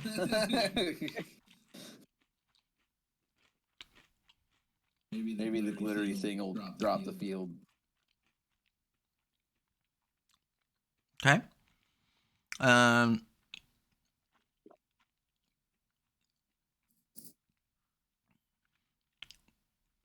So you see it. It's probably, I don't know, halfway across the arena from where you are.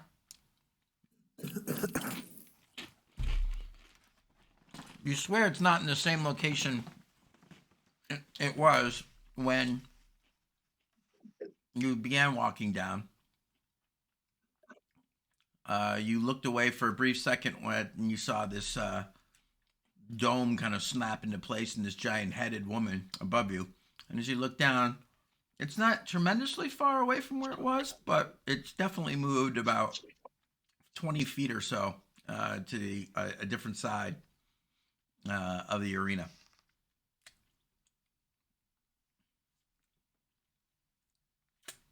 Well, I'm good. Head towards it.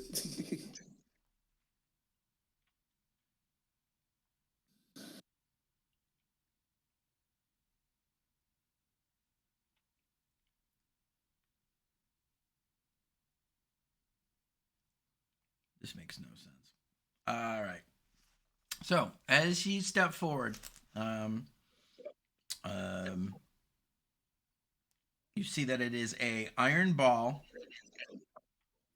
on a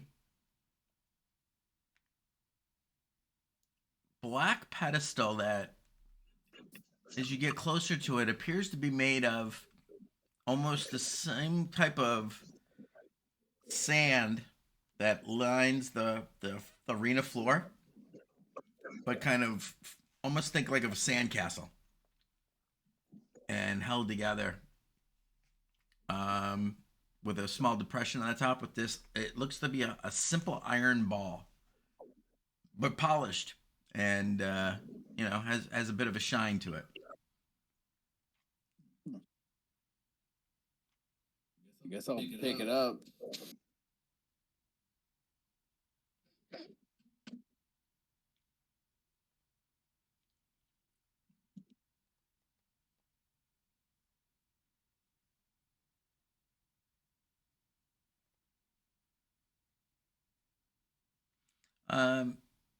You pick it up,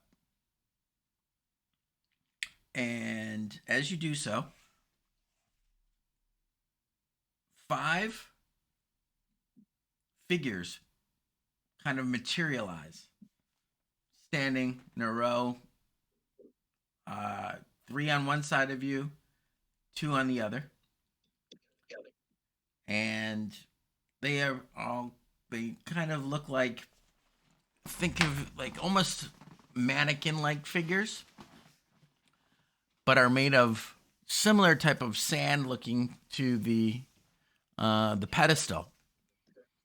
As you do, they materialize in this kind of white sand mannequin-like type thing. The pedestal that the ball was on dissolves and kind of flows down, and now you're left holding this iron ball with these 5 simulacrum or constructs next to you on either side. Okay. And within moments, I mean, you don't even have time to react. On the opposite side so if you're right here, on the opposite side of the one of the forks, sand begins to flow up, and now there are 6 more simulacrum on the other side. But these are made of kind of a black sand, similar to what the pedestal was. Okay.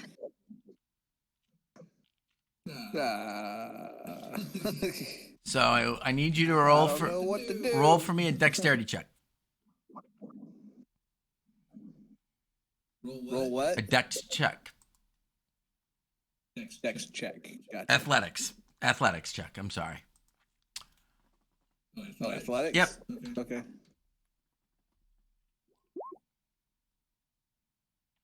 26. All right. Well, I don't even need to do this. All right. So what are you gonna do? I don't know. I don't know what to do. Maybe it's a ball game. I gotta put the ball somewhere? I don't know what to do.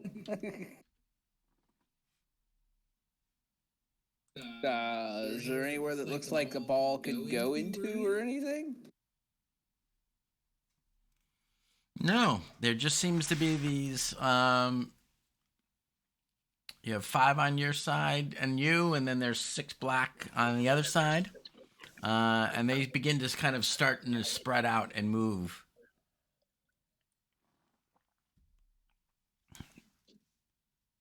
Okay.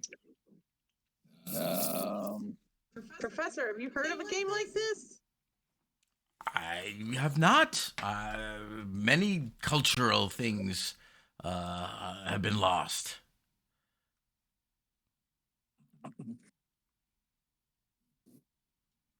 Well, I'm guessing there's 6 dark sand guys and there's 5 lighter sand guys. I'm guessing I'm on the lighter sand guy team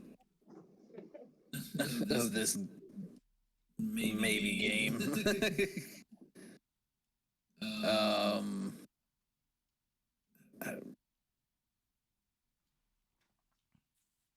We think that the ball, because it's metal, would have something to do with all of the electricity bits. Maybe you're supposed to do something with throwing it in the things. I don't know. So I'll take it to one of the electric bit things.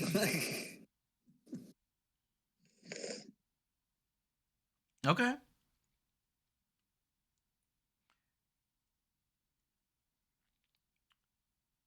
Give me a. Oh, this is so stupid. Give me a ranged attack roll. Do you have a ranged weapon? What? Just roll a d20 and add your athletics. My athletics? Yeah. Okay.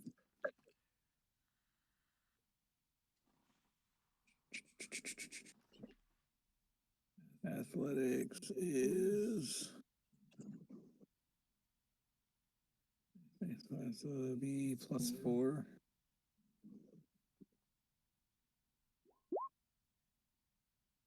Ten. It's in your athletics +9. Yeah. Yeah. Well. Oh. Yeah. Then. So yeah, that'd be 15.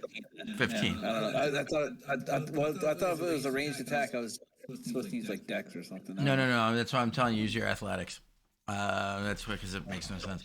So, as you throw, you hurl the ball, and it goes through one of the spaces in between this trident. And as it does so, you can see electrical energy kind of, and the ball begins to kind of glow with it, and lands on the sand. One of the the simulacrum that are on the in kind of white sand rushes forward and picks it up. The others begin to move forward and kind of forming up in front of it, while the others, the ones in black, start to rush towards your team, if you will. Okay, I guess I'll go with my team. Okay.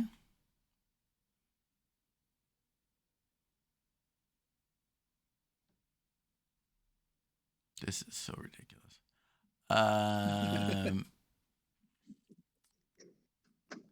would have rewritten this. Sorry, guys. Had I had the time to prep today, I'm just letting you know I would have rewritten all this. So it hurls the ball at one of the oncoming black simulacrum, if you will, and that creature dodges out of the way, and it misses it. The ball just kind of lands in the sand, and the electrical energy seems to dissipate. So I need you to roll now another athletics check. It's going to be a lot of athletic checks, John. Okay. 23. All right. You are able to kind of beat them back to the ball and are able to pick it up. Okay. Is it still got the electrical charge? It does on not. No. Okay. Well, I guess I'll try to get it through the thing and get the electrical charge on it. And again. believe it or not, it's another athletics And then I check. think you gotta throw it at the sand people.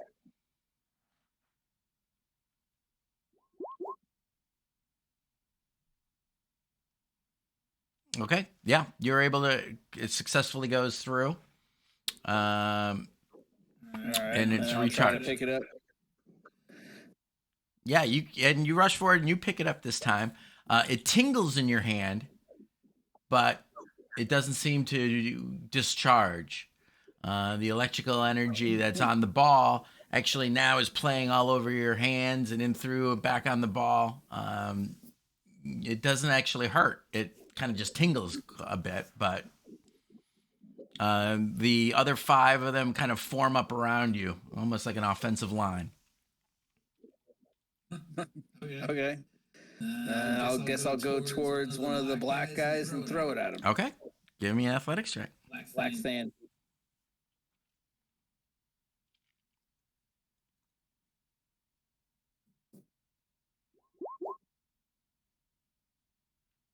14.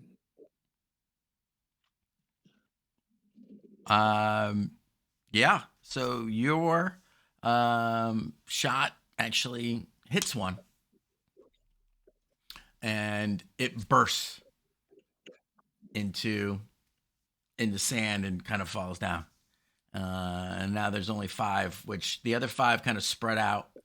And then everyone makes a dash for the ball again. So go ahead and roll in athletics and see who gets it.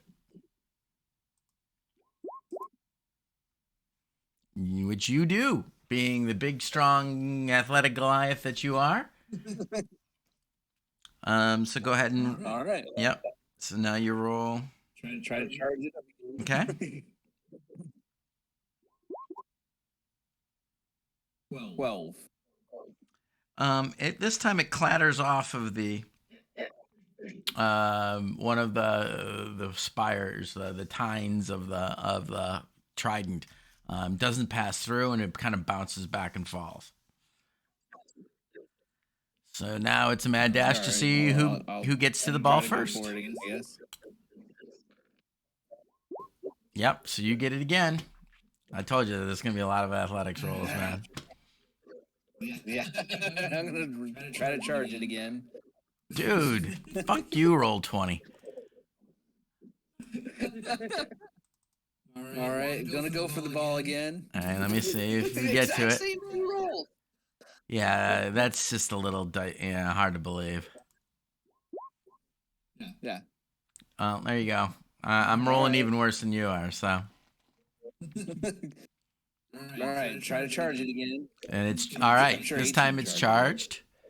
And your team passes it back to you. And you hit another. And it shatters, leaving it now your 6 members against their 4. Now we race to see who gets the ball. Fucker. All right.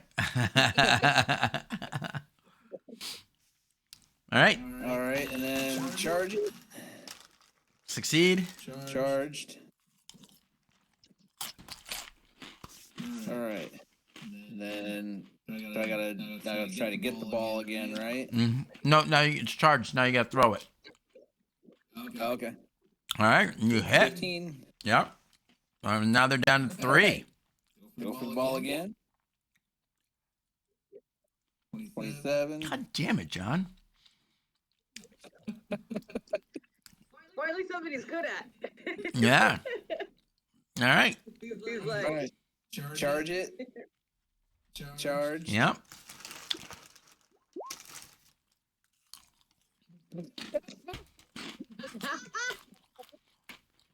Nat 1. Ooh. Yeah, you go to throw it, but you kind of tickled your hand a little bit, and you kind of flinched, and it actually fell behind you. I'm trying to think of an appropriate football reference, but I can't think of one. Yeah, that was bad. Fumble. So roll your next one at disadvantage. Disadvantage? Okay. Yeah, because you're 1. So yeah, 11. Yeah. Oh yeah, I just happened to roll 2 19s in a row. Sure, I did. All right, so the black team picks up and gets it. Yeah, roll 20 is random. Mm-hmm.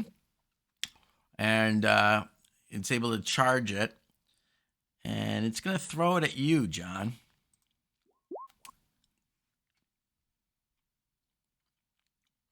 What's your AC? 16 is my AC, so. So as the ball strikes you and hits you, you feel kind of this static discharge, and the electricity kind of zaps all over you, and there's a flash of light. As your eyes clear,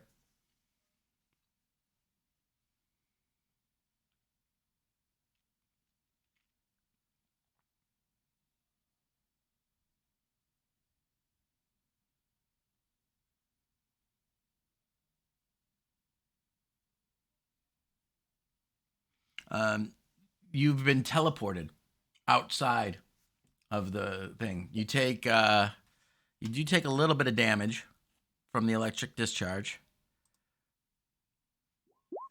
You take 3 points of damage.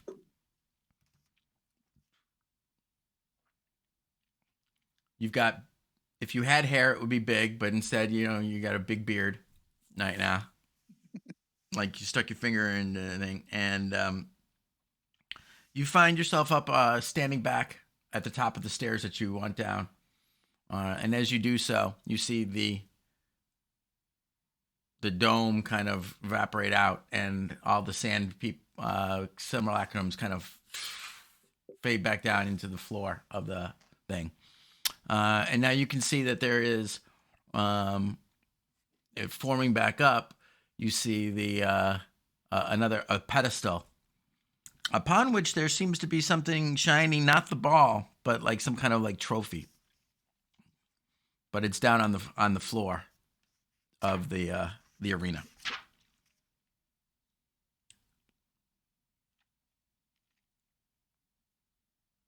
Well, that was fun. We should keep going. You guys should have come with. That was pretty fun. Looked like a waste of calories. That was fun.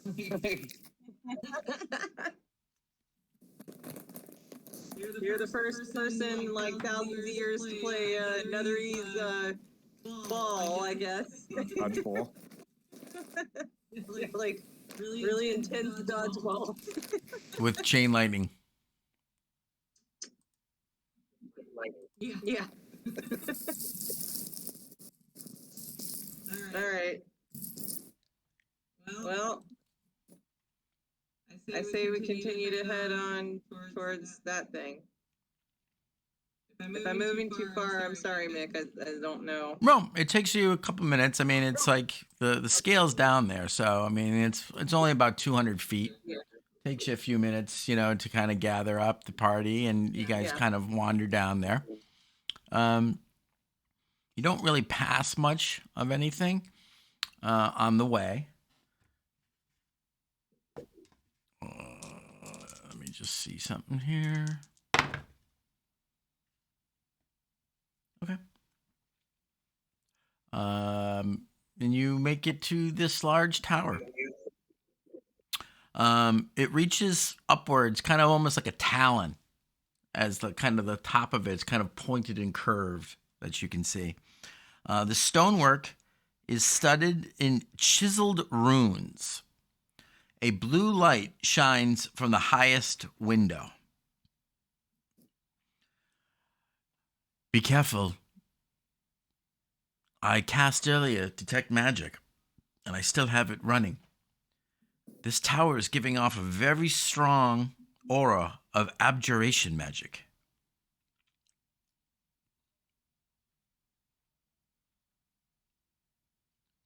Uh-huh.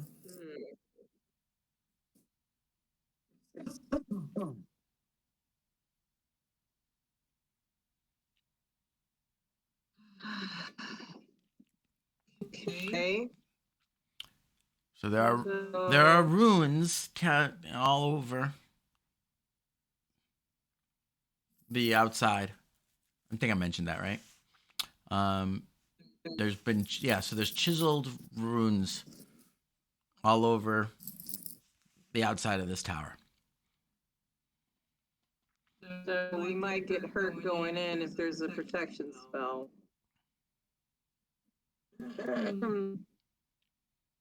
Kaz, you should And go of course, first. I did not prepare. Wait. Yeah, I did not prepare dispel magic. I'm dumb. Da da dee da da da. All right. Well.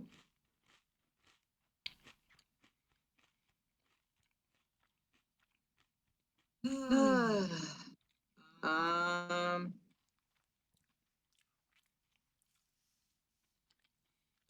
So What do you guys think we should do? You think we should? you think this might be trapped then, Thea? Well, I mean, that's usually protective spells, isn't it?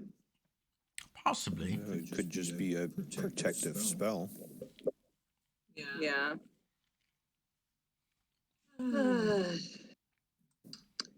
Where's when Zero when you need her? We could have had her send one of her fluffy pet things in.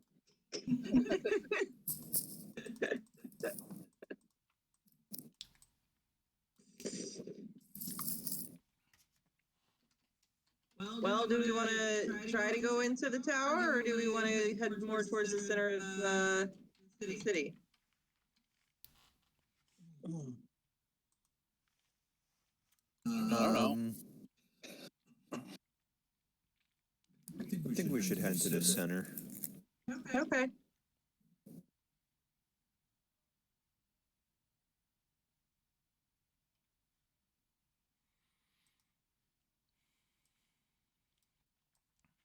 All right. Let's build. Look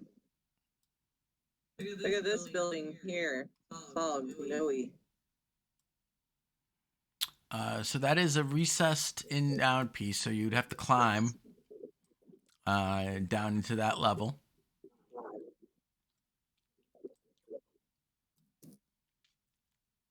Is that what you guys are looking to do? Do we want to just are we going over here, or do we want to check out that thing? I mean, the big glowy ball seems important. Sure. Which one are you looking at? This one here Okay. or this one up here? The big glowy orby thing? Yeah.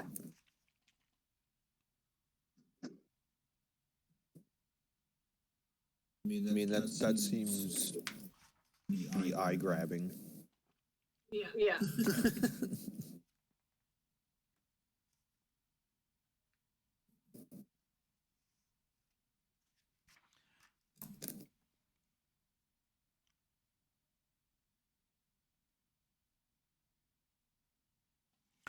So as you guys get close to it, you see that there's a giant spire going up above. I'm going to move you back just a little bit. As you approach,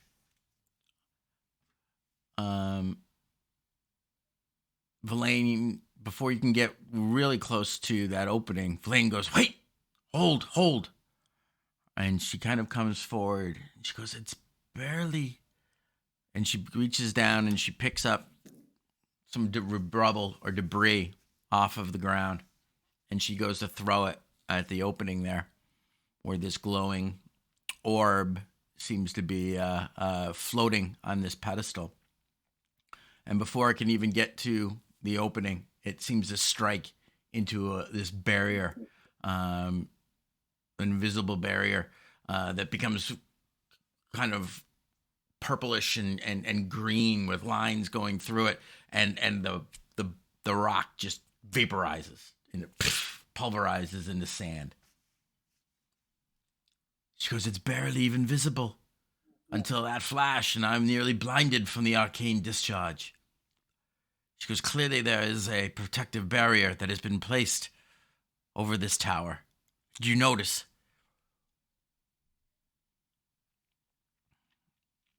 No. No. No. No, the discharge, the purpling green, deadly. Purple and green? I know you jest, Master Halfling, Draw colors. but if you were to step into that, you would be disintegrated on the spot. Well, that's why I wanted Kaz to go first. Well, But we have to find some way to shut off that force field. I think probably maybe building that's across from it. Maybe That that we thought about. maybe this tower with the power on button on it.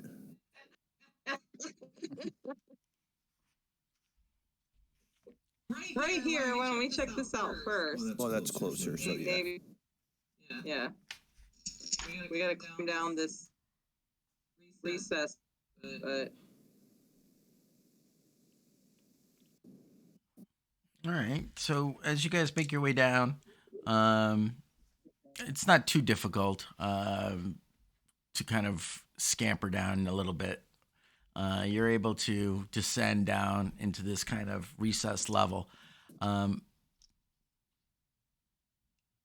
There's a lot of debris and broken pieces. Many of these buildings appear to have partially fallen in on themselves.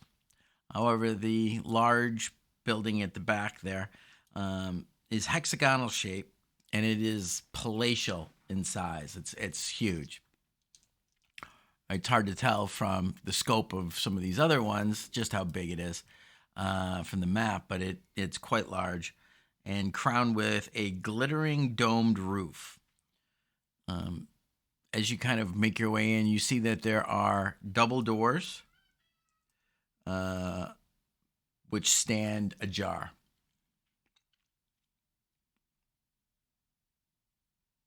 Mm.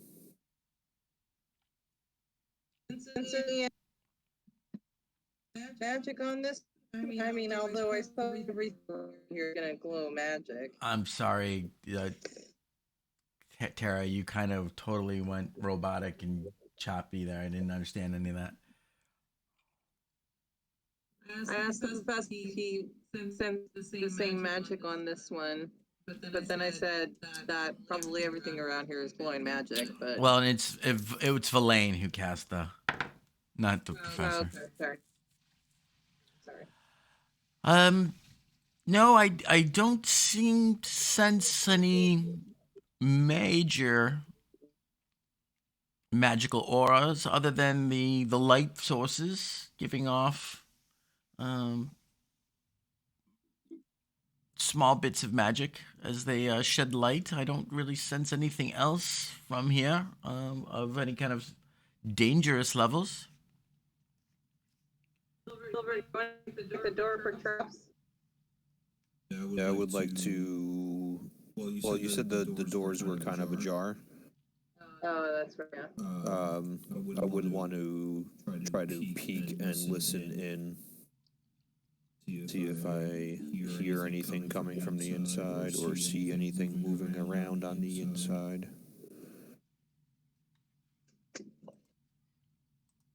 Go ahead and give me a perception.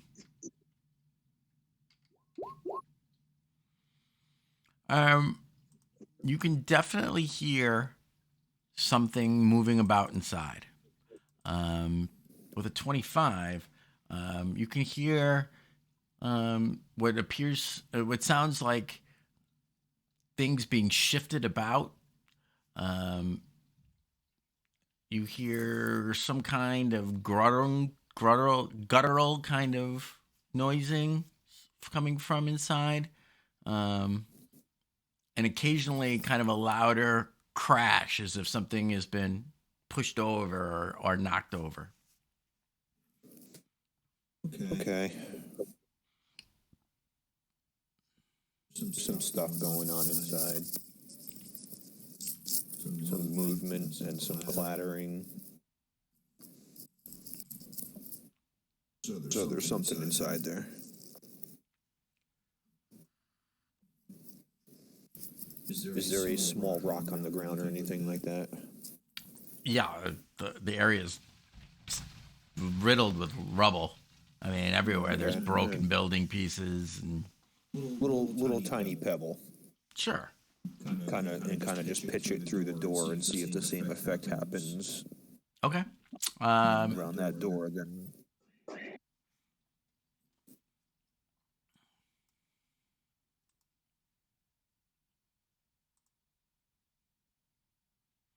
Yeah, you throw in this small little rock, and it passes through the door, no problem, and it kind of tink, tink, tink, tink, and you can see it kind of clatter in to the inside. all right, Kaz, it's your turn to shine. You should just go bursting in there and kill whatever's inside.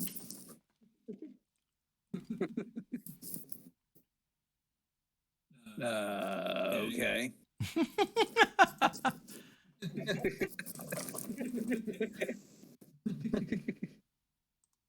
Kick Open the door.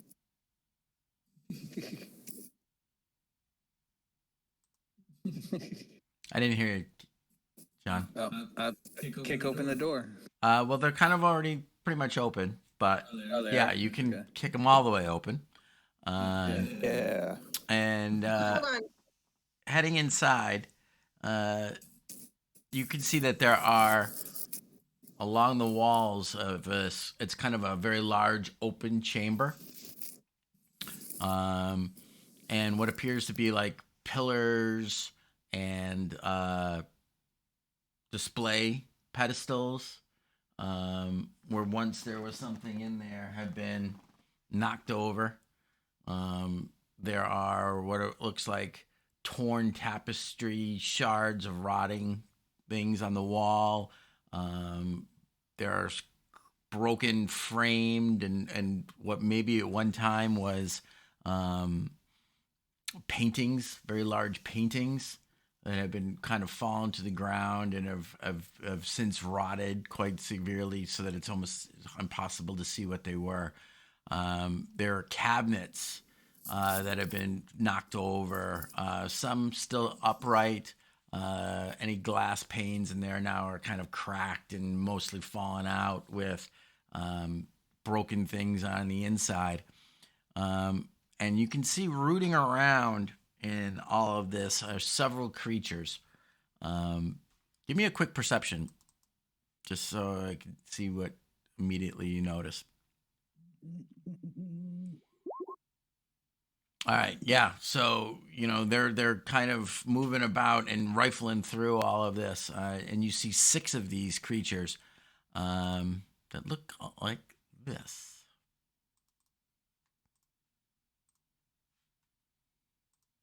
Oh. Nice. It's awesome. Actually, like, printed out one of these once for the game with my kids. Oh yeah. And the model I got off of Thingiverse is quite anatomically correct. Oh boy. Totally had the whole package. Nice. Yeah, I didn't even notice until I was doing supports for it. I was like, oh, wait a minute. Yeah. What? Get out your file. Like Smooth that shit down. The pose is like squatting down with the hands in front of it, so you can't see it unless you like flip it upside down and look. Jesus. But I was like, wow, somebody went all out with that one. So, as you kind of burst open, kick open the door, and rush in, and see that one of them immediately turns to the noise of your entry, and they let out a kind of a not so much a howl as a kind of sound. At which point the others kind of immediately look and stop what they're doing, rooting through the debris, and look right at you. So go ahead and roll for initiative as they immediately start moving towards you. Do we still click on the token, or? I'm sorry, Tara. Your thing is really going robotic on me. It's probably on my end. No, I hear it too. Okay. She was asking, are we clicking on tokens or are we just rolling initiative? If you can roll just for initiative right now, I gotta this is not something that they provided me, and I don't have something prepared. So what we can either do is we could end a little bit early tonight, and pick it up from this fight next week, which is probably going to be the easiest thing for me. Yeah. Late. That works. Makes the most sense before we get into... Yeah, a battle. Yeah, and I'll prepare a bunch of stuff that I just didn't. I'm sorry, I just didn't have a chance. It took a lot longer to try to get this much set up today than I anticipated. No problem. But that gives me the week to bring it. So yeah, so we'll Computer, get too. up there.